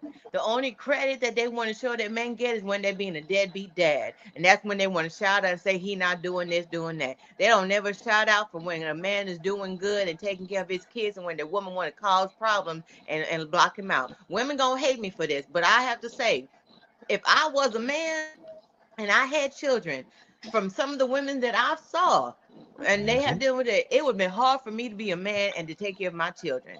Because I know these women give men hell when it comes when they're not together anymore because they're trying to hold the child and to cause problems for the daddy. Men do not get enough credit. They only get credit when they talk bad about. Just like we have Women Month, they don't even have a month for men. It's nothing. Father's Day, they don't talk about Father's Day like that. I believe if they talk more about men and encourage and pour into men, that maybe men would want to do more and be better for themselves so they could be better for their children. I don't believe men have proper examples of what it is to be a man, much less a father, much less to be in a relationship as it used to be. Because so much of the way society has modeled men is that they are horrible. If they're not cursing at you, they're beating you or they're walking out on you. And that is not the case. They're never talking about what she did to cause what he did. It's always it's a cause and effect. It's always talking about he did this, but baby, what did you do to cause what he did? And before you get into making babies, there's red flags all over the place that you can choose to see, but you blindsided because one thing women do, I could fix him, and baby, you cannot fix him because you are not God the creator. Yeah. See, So I could keep going on. I don't think men get enough praise. I don't think they get enough credit. I think it needs to be more credit for men. I think we need to pour more into men. I think we need to be more believing of men. And I think we have more support groups for men. And we need to give men more second chances. And being just like we have 12-step programs, we need to have 12-step programs to know how to be a better man, to be a better father, and have more models for that and more programs for men. Stop bashing men and stop putting everything on men. And yes, I am a woman who is married to a man. And I have a father who has his 6 children. And yes, my father has not been all right. And I will tell my daddy when he's wrong. And he will receive it from his baby girl. But my parents have been married for 50 years. Coming May 1st. And yes, if my dad wasn't on the household, maybe things would have been different. And my mom, I'm thankful my mom did not have to be mom and dad. She didn't have to be that super strong. She was able to stay and be that comforting while daddy had to be the man. So her roles did not have to cross. She stayed her being that comfort, or that daddy being that strength. And that's the problem. When you become that you lose that comfort and become that strength, you forget how to be just that lady and be that softness. So that lady, I feel that lady who said that comment, and I could be wrong, is because she don't have a man. I said that And then earlier. the one that she chose wasn't a man yet. Yeah, she hadn't got the right one. Yeah. Any woman that has a problem, if she get a man, her problem over. I'm just saying. I'm just saying. I don't know if I'm gonna go with that, Rich. That's a tad bit Why? much. Yeah, I'm gonna say Stop. it Hold this on. way. Stop. Let me. One question. A man was made to be with a woman, and a woman was made to be with a man. What did I say wrong? If Well, they together, what is wrong? If a man and a woman is in the house and raising a child, a dog, a cat, a turtle, anything, what's wrong? That's love. That's the order of life. Ain't nothing out of order right there. So everything right there gonna grow. The ivories, the plants, the bushes, the grass. It's just an order thing. That's what I'm saying. So the women that have all the drama and all this here, get you a man, and it's gonna stop. But first, you gotta quit. You gotta quit loving yourself so much to that you overindulge in yourself. You have to let somebody in if you're looking for somebody. That's to all the women out there just can't find a man. Just quit dating yourself so much and let a man date you. And don't worry about how it looks. I know you could take yourself to a better restaurant. Let that man be a man. That's how we're gonna get back to the men being men. We have to have women to be men too. If we don't have the women or we don't see it out here and everybody twerking and acting a damn fool, how am I gonna be a man amongst that? How? You know, you said your mother and father 50 years. She know how to cook. She clean. They gonna conversate. See, now it ain't that. You come home, you get ready to eat. Look, y'all got y'all phones. Y'all eating with the phone right here. Y'all ain't saying nothing at the table. Y'all don't even eat together. That was one of my rules when I was in the house with my family. We all had to eat together. That was a must with me. We all gonna sit down and eat. I don't care how y'all care. You're not hungry, sit there with the plate in front of you. I don't give a damn. We finna eat. And you know, it might not mean nothing, but I told my son, my baby, I said, when you get older, you're gonna look back and say, my dad used to sit down and eat with us. I say, it don't mean shit right now. And y'all ain't gonna worry about it. I said, I'm about to be in the hole somewhere, and y'all gonna, I said, but I have to make these moments. But yeah. You have to man That, up now. that's how we were too at home. We ate Uh-huh. together as a family. Yeah, It wasn't no TV. I mean, it was different back then, but we yeah, ate together and we talked about our day. We had conversation yeah, in our day. And yeah. one thing I do want to say, you said about Rich that the woman is loving herself too much. Why she don't have a man? It's not her loving herself too much, Rich. Why she doesn't have a man? It's because she don't know how to love herself. Why she hasn't found the right man. See, but see, now you can love yourself the wrong way. You think you're doing the right thing, and the whole time is wrong. That's why I say, Mm-hmm. yeah. But like I said, man, listen. Today, when you get with your family as a man, I think as a man, you ought to tell the whole family the phones at 9 o'clock. We ain't touching our phones no more. It's all about family. If you come to eat, don't bring your phone. I'm telling we gonna have to separate so we can get back because we so Yeah, separated now. I like that. My I da- like that. my daughter in the other room. She won't come out that room. She'll text me what she want from the room. I'm like, you in the Mm, house with me, but mm, that's the way they communicate, and I think that's crazy.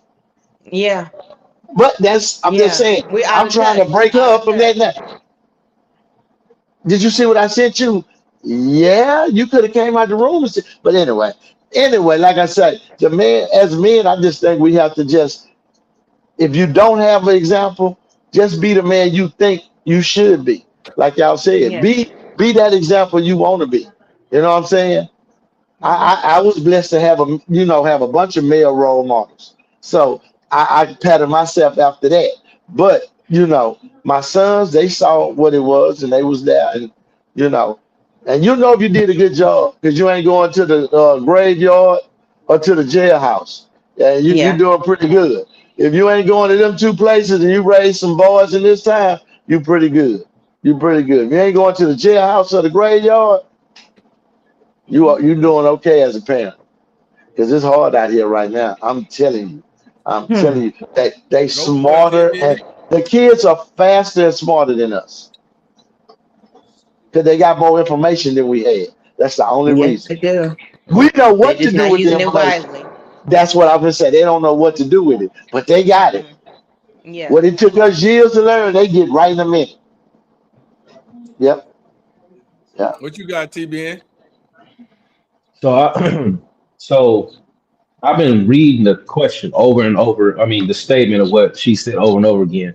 And I think it was written in bad faith. And here's why I'm saying that.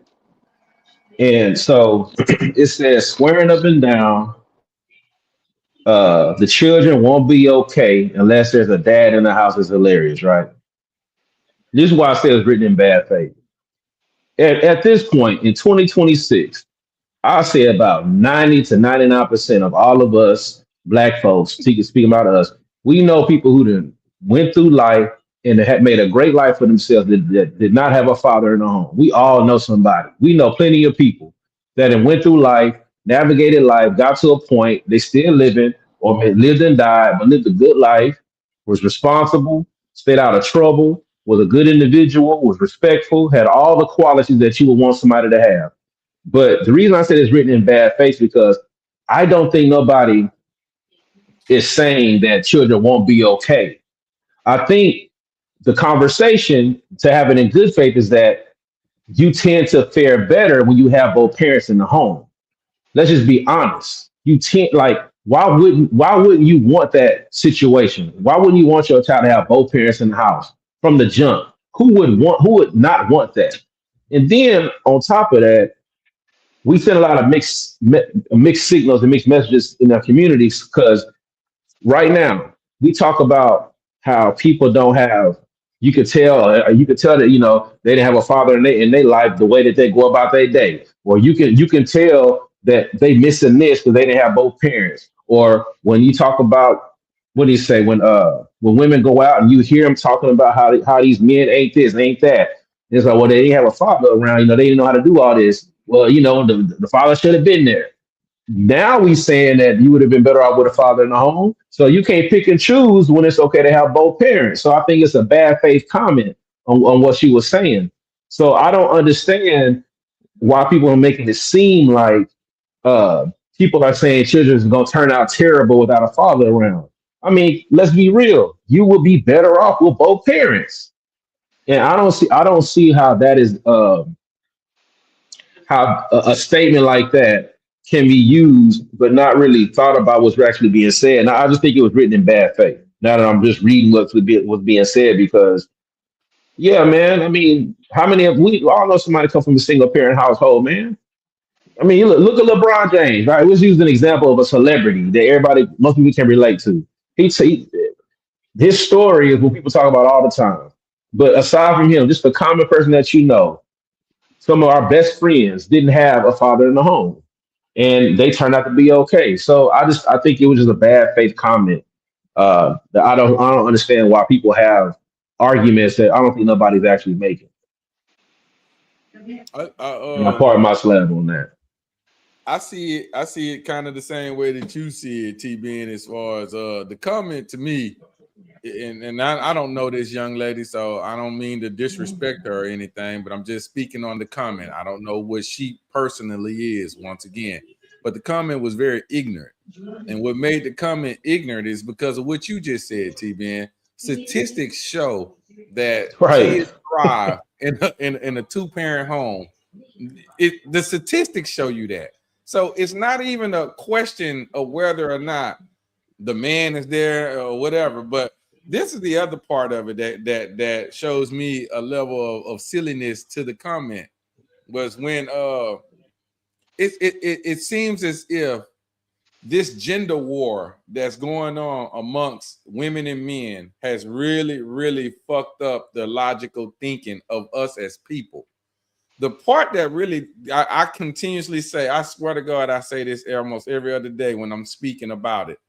We need each other, contrary to what you may believe. So when Rich made the comment about she would be better if she had a man, that's what I was talking about, Rich. We need each other. So there's no fucking. It doesn't matter if she'll do better with a man. I'm gonna do better with a woman. That's the point that I'm making. I'm not going to do better by myself, and neither is she going to do better by herself. And now what happens is, because we are putting this fictional world of the agendas, like the woman, it's got to be this way for me to consider this man a good man. See, these things have just clouded your mind to a point of you don't even recognize the reality of world.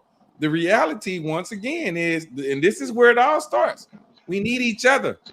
I cannot produce another human being by myself. She can't produce another human being by herself. We need each other. So why is it such a battle about this? I've always I grew up in a single parent home, and I'm not gonna lie, I'm not the best man in the world. I have some shortcomings, guys. I have quite a few, and because of those shortcomings, it's Your mother possible. wasn't married. You didn't have a stepfather. I had a stepfather, but he came later. So there was a point in my life where there was Okay. no man at all. And that's probably, and I'm glad you said that, Rich, because that's going to point to this. That was probably when I was at my worst, is when my stepfather wasn't there and my dad had left. So with this little gap in time, I was probably, I was on my way to jail. I was on my way to jail or dead. Stepfather came into the house. This man I probably didn't have no respect for whatsoever at that time because I'm a young man. I don't understand what this man is doing. All he want to do is pray with me. He want to pray. He want to pray over me. I'm in sleeping that night. This sucker is praying over me. I learned it now. I understand it now. I knew then I didn't know. Now I know. And because of that, he made a better man out of me. I'm not in jail. I'm not dead. I'm still here. So because of that, I'm a better man. But it was a man that came in that showed me how to be a man. Now, my mother showed me how a woman should be. So I needed both. I didn't just have one. I needed both. And I don't understand why we don't get that as far as when it comes to this gender war. It should not be a war. We need each other. Contrary to what you may believe, we need each other. That's my slab. Hey, but equality. Even, let's look at it like this, because it's a lot of different things that we can compare it to, and we can put like a metaphor to it, right? So it's kind of like this too. I think that most Americans live paycheck to paycheck. Okay. Most, right? Okay. But now most Americans, if you go ask the average, most people can eat. They doing all right. They can go get their, as long as they got their job and they do what they supposed to do. They can put food in their stomach. They eat every night. They have maybe a weekend they go out and do something with the family. Maybe once a year they take a vacation. But for the most part, most Americans still live in check to check. No matter how much money you make, people just the way cost of living is, you have to get that next check to maintain your lifestyle. But at the same token, that's like somebody saying, y'all swear up and down that people gotta make, six figures to be okay. We ain't saying that. God dog, would you rather make more money? Would you rather not have a little paycheck to paycheck? Wouldn't you rather that be the situation? Yeah, you can make it without a father in the home. Yes. In other words, you can make it without not having a little paycheck to paycheck, of course. But now that you have, you don't have to necessarily have the father to be able to make it. Like, you don't have to have, 4 or 5 paychecks saved up to make it. But wouldn't that be better?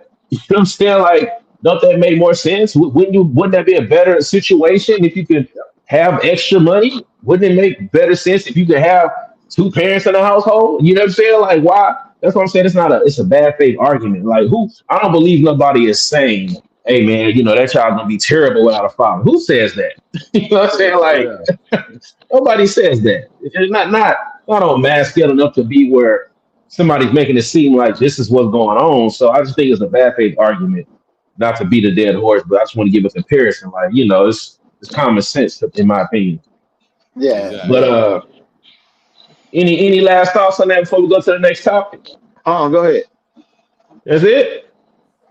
Okay, cool. I think we rolling in. We got one more video for myself, and this right here I think is gonna touch our hearts. Let me put this one on. See? Hey, babe. How are your allergies? Yeah. Shut the fuck up.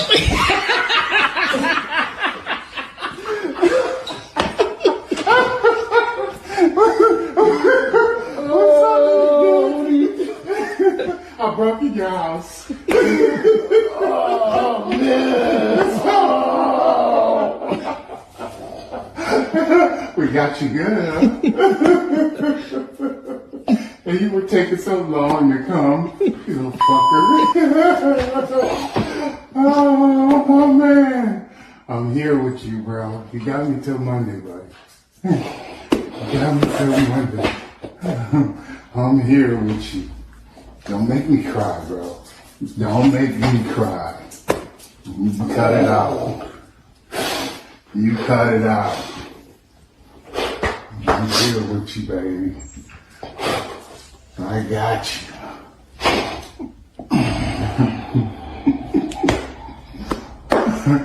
You said you want me to come. It's after Ramadan. Huh? It's after Ramadan. Oh, man. That's awesome. Thank you, wife.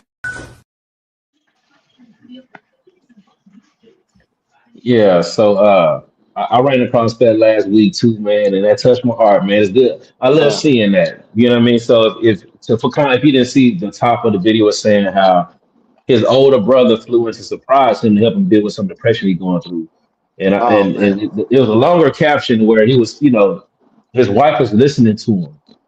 He was expressing that he was going through something, and she knew how to step in and to help him out.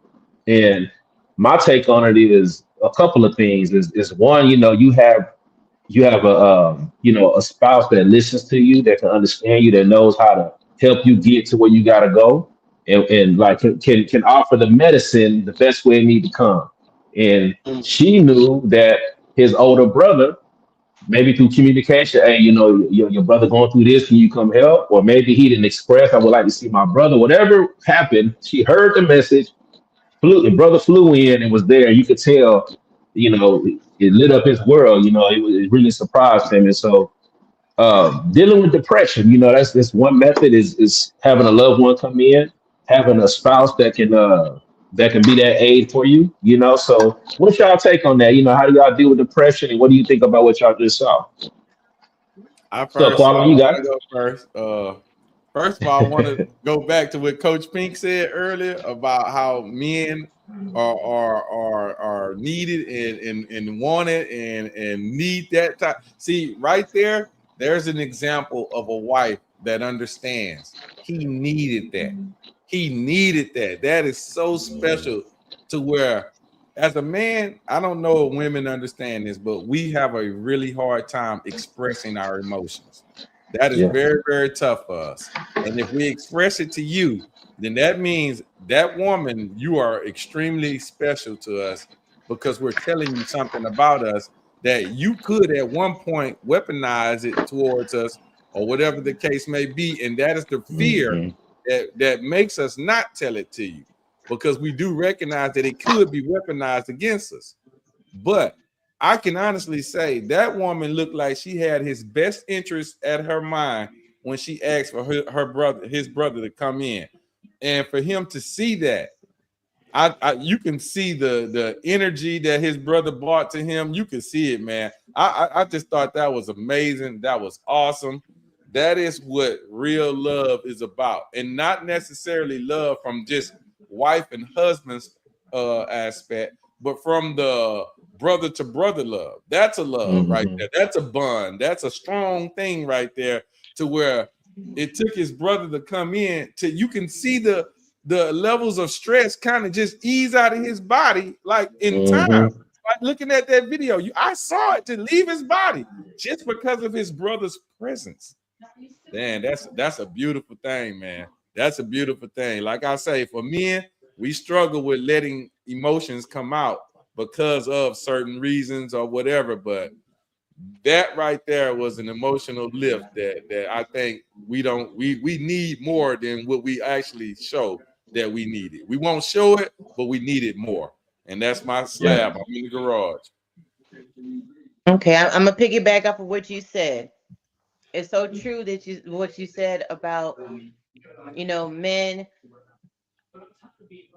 It's so hard for y'all to express your feelings because it can be used against you. And accountability, here it is, because I know early on in my marriage when we first started, and I remember getting into our first argument, and my husband shared some stuff with me about him and his motion, and I threw it back at him, not realizing that what I was doing.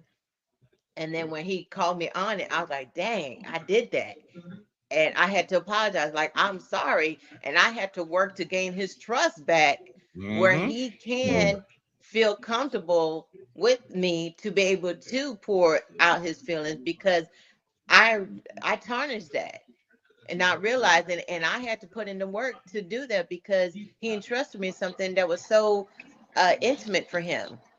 And because society has made it so hard for men to be able to share their feelings, that is, you got to be hard, that you can be emotional, and when you have emotion in you, that you should be able to do that. And like you said, the wife, that she heard her husband, whether they had that conversation, we don't know, or she heard him talking to someone, or maybe just by seeing him, his action, maybe, not talking, or maybe shutting down, because those are the signs of depression, isolating yourself and shutting down, that she maybe knew the bond and the connection that he had with his brother. And that, like you said, Quad, that shifted, that lifted up on him, because when he saw his brother, the surprise, and then when he hugged him, it's like he released that within the hug. The emotions just all came out, and it was just pouring for, like, man, I need you. And his brother said, I got you. And that embrace was just, that, man, that was tear dropping. That touched my heart. It And was. I was like, your guys need that. They need to have that space where it's okay to cry. It's okay to be emotional. It's okay to say, I need help, but not even saying it, just having that embrace, because it's so much on a man's plate to be a man. And it's so overlooked that, yes, what y'all go through, as a man, and to be a wife, to see that, because yes, I would, for me as a wife, when I see that my husband is not doing well, and I was like, what can I do to make sure that he's okay? Because if he's not okay, I'm not okay, and then we're not okay. So as a wife, you have to take away yourself and stop thinking about yourself, and make sure that person's okay, because you need to make sure they're okay so y'all can be okay. And she did the right thing. And that was truly beautiful to see that embrace. Mm-hmm. What you got, Rich? Man, look at here, man. Hey, hey, I know how I feel. Well, I don't know how I feel a hug or miss one, but I got a couple people I wish I could hug and feel like that. So yeah, yeah, I'm saying yeah. I mean, yeah. Hey, it's his brother that's that person for him. You know what I'm saying? For other Yeah. people, it might be somebody else, but yeah, Yeah. I understand that. Hey, when you see him, and yeah, there's some people like that with me. When I see him, I feel better. I don't even know why. When I see him, I just feel better. You know. So That's your comfort. yeah, I just feel I don't know why, but I do. It's weird, but yeah, I do.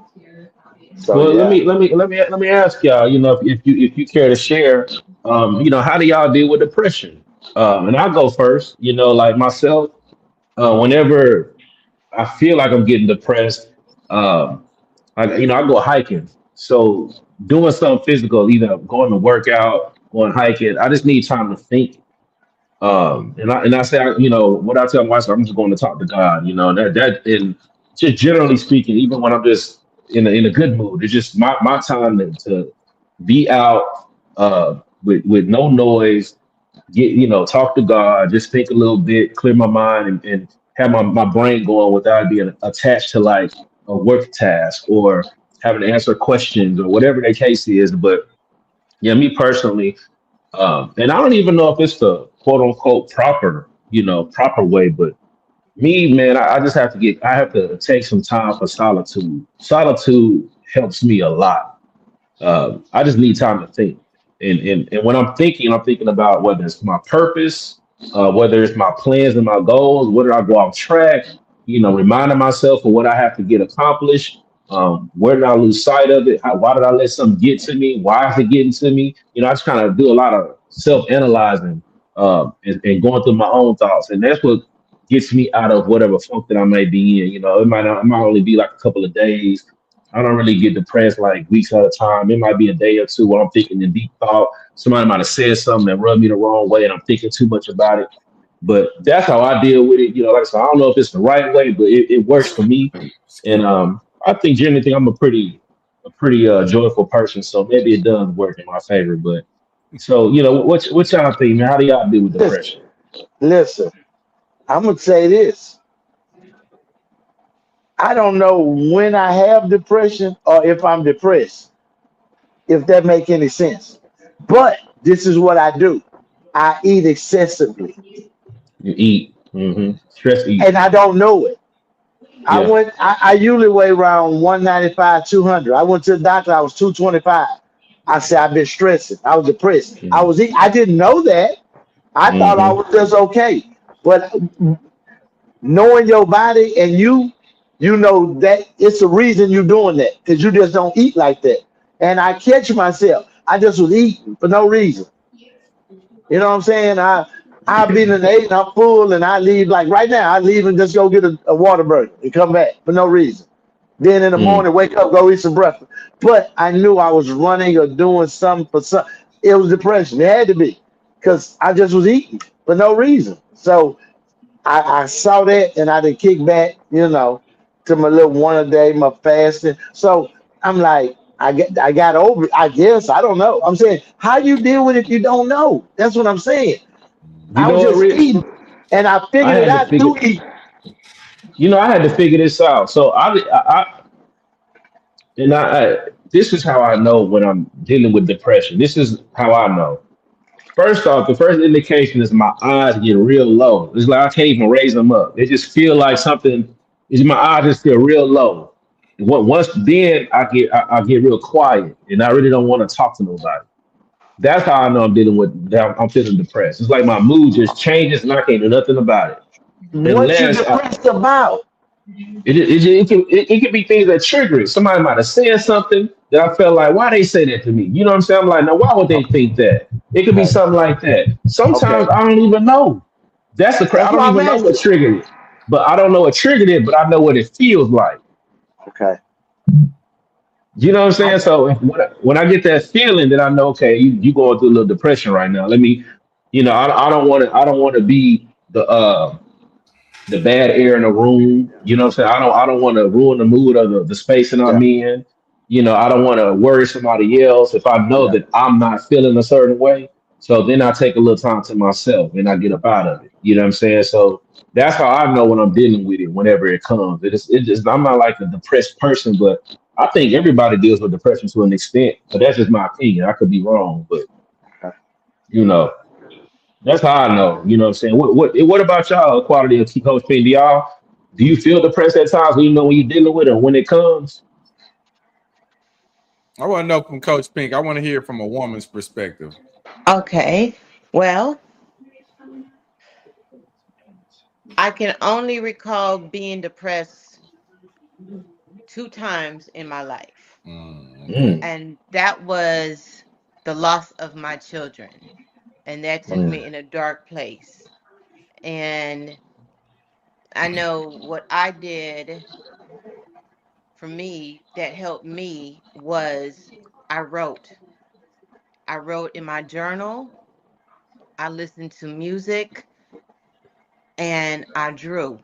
My mom always used to tell me when I feel how I feel, I just draw. Just be creative and just let my hands just move.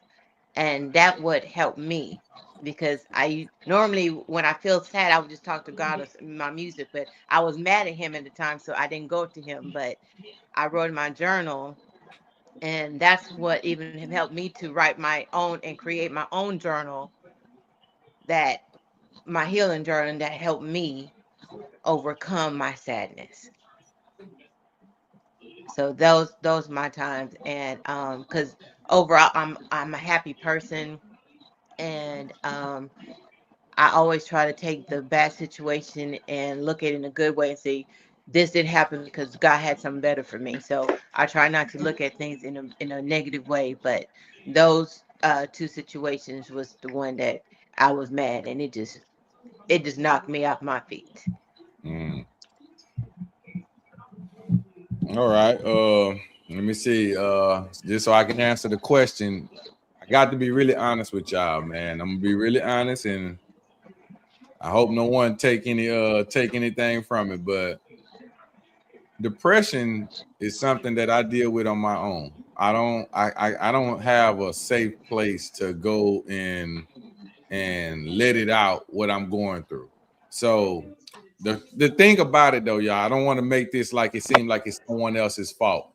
I'm an only child from my mother's side of the family. So I was raised by myself. I came in this world by myself. I'm by myself 99% of the time because it was only me and my mom.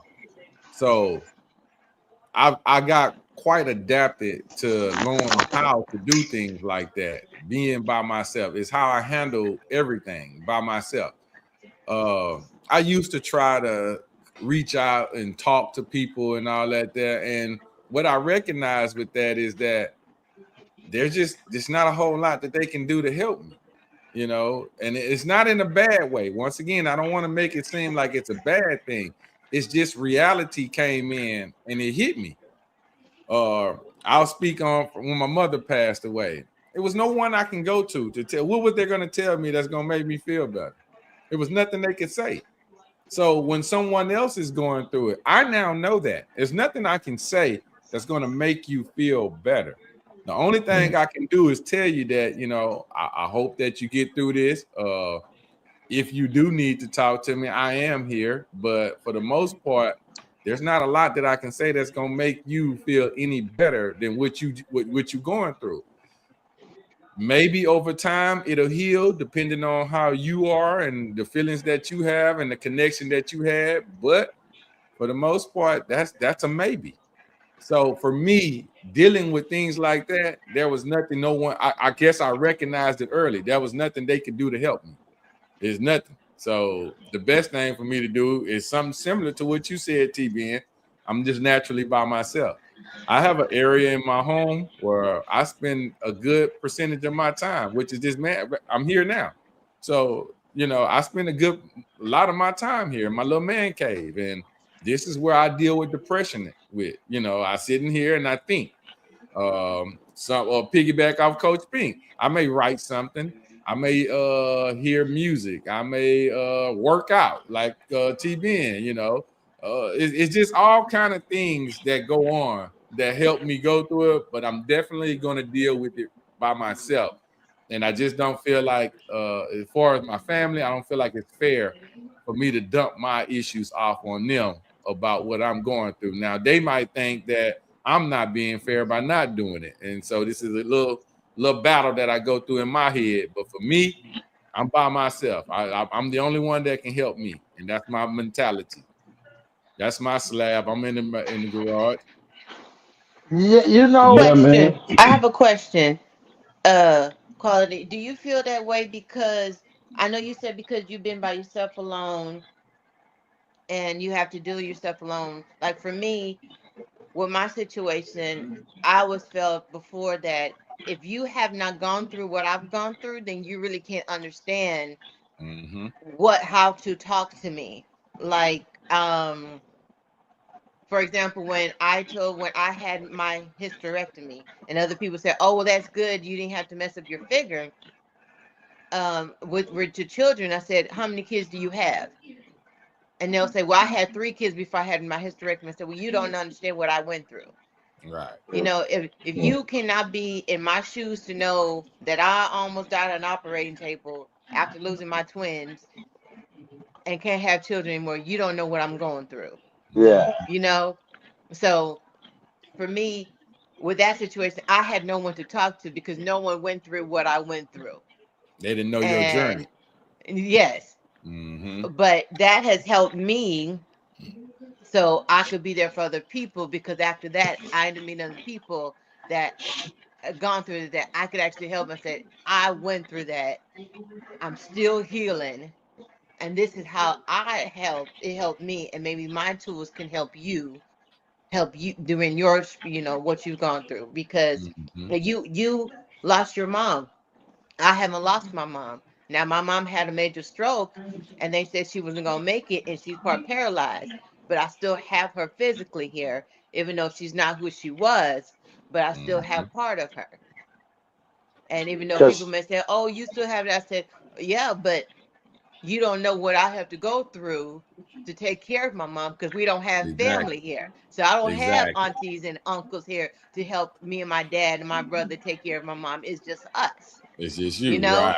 So people wouldn't understand, oh, well, you can't go to this function because no, I got to pay this bill for my parents because my dad is going through depression and he's not working. So I got to take care of this. I got to take care of that too. Yep. You know, they don't understand that. And you're not going to just tell people certain things because they may not receive it well.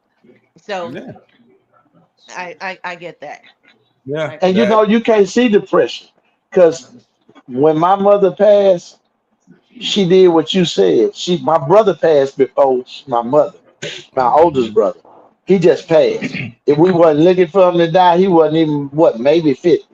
I mean, nobody was looking for that. So that messed my mom up so bad, and I did not know it.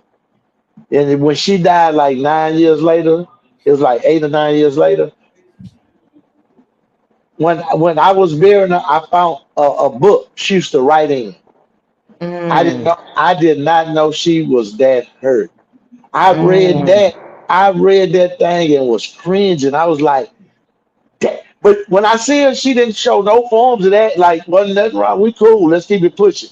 She was down on the inside about my brother death. I didn't know that. And I read that. I say, damn. I didn't understand. I didn't see it. And I felt bad because I didn't know. I thought she was all right. She really was not all right with my brother dying. And she wrote about it. I mean, day in and day out. And she was a teacher, so she wrote. She wrote it. I read that stuff, man. I had to stop reading. It was tearing me up because I did not know it. You don't know people going through it like that. You know what I'm saying? Yeah. I'm talking about questioning God why I'm here, what I'm here for, all that kind of stuff. I'm like, they going through it. I'm like, damn. Oh, yeah. You know, I ain't been there. I ain't been there now. I ain't got that depressed. You know. I have. Yeah. I got, you know, I get, yeah. Yeah. But you So know, that's the scary part of when you say you don't know what it looked like. I've been there. yeah. When my mother passed away, those were thoughts that were going on in my mind. What was I here for? What I needed to be here for? And I'm gonna tell you what saved me on that one. And it's the stupidest thing in the world. So it lets you know how, I mean, completely stupid I am. But my mom, I kept hearing her voice in my head that said, if you leave that boy down there and you bring your butt up here, I'm gonna kill you and throw you back down there. See. That's what I kept hearing my mama say. I'm gonna kill you in heaven and I'm gonna send your ass back down there so that you can stay with that boy like you supposed to be. That's so stupid, y'all. It's so stupid. But no, God works in mysterious ways. He works in mysterious ways. That is exactly it, Coach Pink. That's it. Because that right there was enough to make me say, man, what the fuck am I talking about? I can't do this. I got a son. I got to keep pushing for this boy. She going to kill me if I go up there anyway. So it ain't like I'm going to do it. So he's like, man, what the hell? I'm going to shut the hell up and do what I needed to do. And that's what it forced me to do. DWI, deal with it. Listen, I'm going to tell you, when my mama passed, like you said, I didn't know what to do. I didn't get a chance to get depressed or sad because my kids, they the real stars. They got on the side of me and let me know, hey, you got to keep going for us. You got to keep going. You can't even play. And you know what? I didn't even break weak. I said, you know what? You right now. Because I'm the head of everything now. It's all you. So if I fall, everything falls. So I was like, hell no. Nah. So I didn't get a chance to get depressed or go through nothing because I had to keep everything going. So that was a good distraction, you know. But like I say, I was eating like a mug. Oh Lord, I was eating. Stress. A lot of people stress eat. Yeah. Yeah, that's cold. Yeah. So So yeah, man, good discussion on that, man. I'm not trying to take us too far over, man. So I know we I know got I'm thinking the same thing, T man. We yeah, we start talking about the mothers and death and stuff yeah, like that. You know, man. it hey get We deep. there. man. We there And though. We there. We done did it. We did it. so Hey, yeah. hey. But that We takes got Like I us to our said, black. last one, huh? Yeah, it that was takes it. us Yeah. take you to Rich. It's time for you, Rich. No, we can go out. You know, we pass out 2 hours. We can go. I catch you next week. Okay. I wanted to ask you that, Rich. I Yeah. ain't gonna lie. No, man. No, no, I no, ain't no, gonna lie, because no. we went long, y'all. We No. went We long. had a guest and we enjoyed it. And it's Women's Month. She ended it, and we talked about Yeah. some stuff. We unpacked some stuff. We packed some stuff up, and yeah, man, yeah, we Well, let's Yeah, did do Coach this good. P, on behalf of our guests. thank you Thank for you for joining being us here, today, Coach Coach. P. Yes, Yes, yes, Thank yes, you for yes, yes. having me, fellas.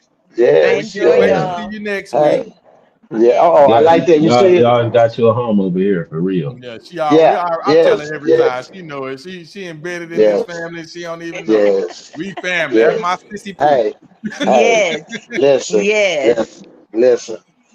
But yeah, man. Hey, Okay, so like Rich said, we are on that time, y'all. So I'm not gonna even take that long taking us out. What I'm gonna do is this here. I want everybody to know that we do this every Tuesday at 9 o'clock, 9:30 if we're running a little late, which you figured out today. On Fridays, we do there our you version go. of the kickback. Kickback. This is all laughs, shits, Move and back. giggles. We hit Yeah, them once you get off of work. We want you to put your feet up, get your beverage together, and let's get some laughs in. That's our yeah. kickback show on Fridays at 9 p.m. And on Sunday, Okay. we end the week with our sports show, The Hustle Report. So Yay. that will also be at 9. So, hey guys, thank everybody for tuning in. Thank y'all for joining us. A special shout out to Coach Pink for everything that she brings here. She is always our lady in distress. That's our lady right there. She always got our Quality. back. Yes, sir. Can you say it for us from the north to the south to the Oh, east to the west? Y'all I don't know know how to do who it, Rich. doing You doing good. the best. That's You Yogi. doing good, Rich. That Yeah. sounded like a winner right That's there. Yogi. On that note, y'all, we will bid you all a good night. Dude, Peace. peace.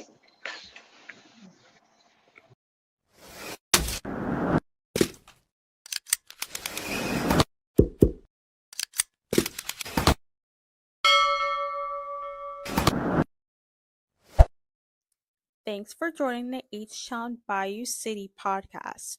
Be sure to like, share, and follow, and we'll catch you on the next episode.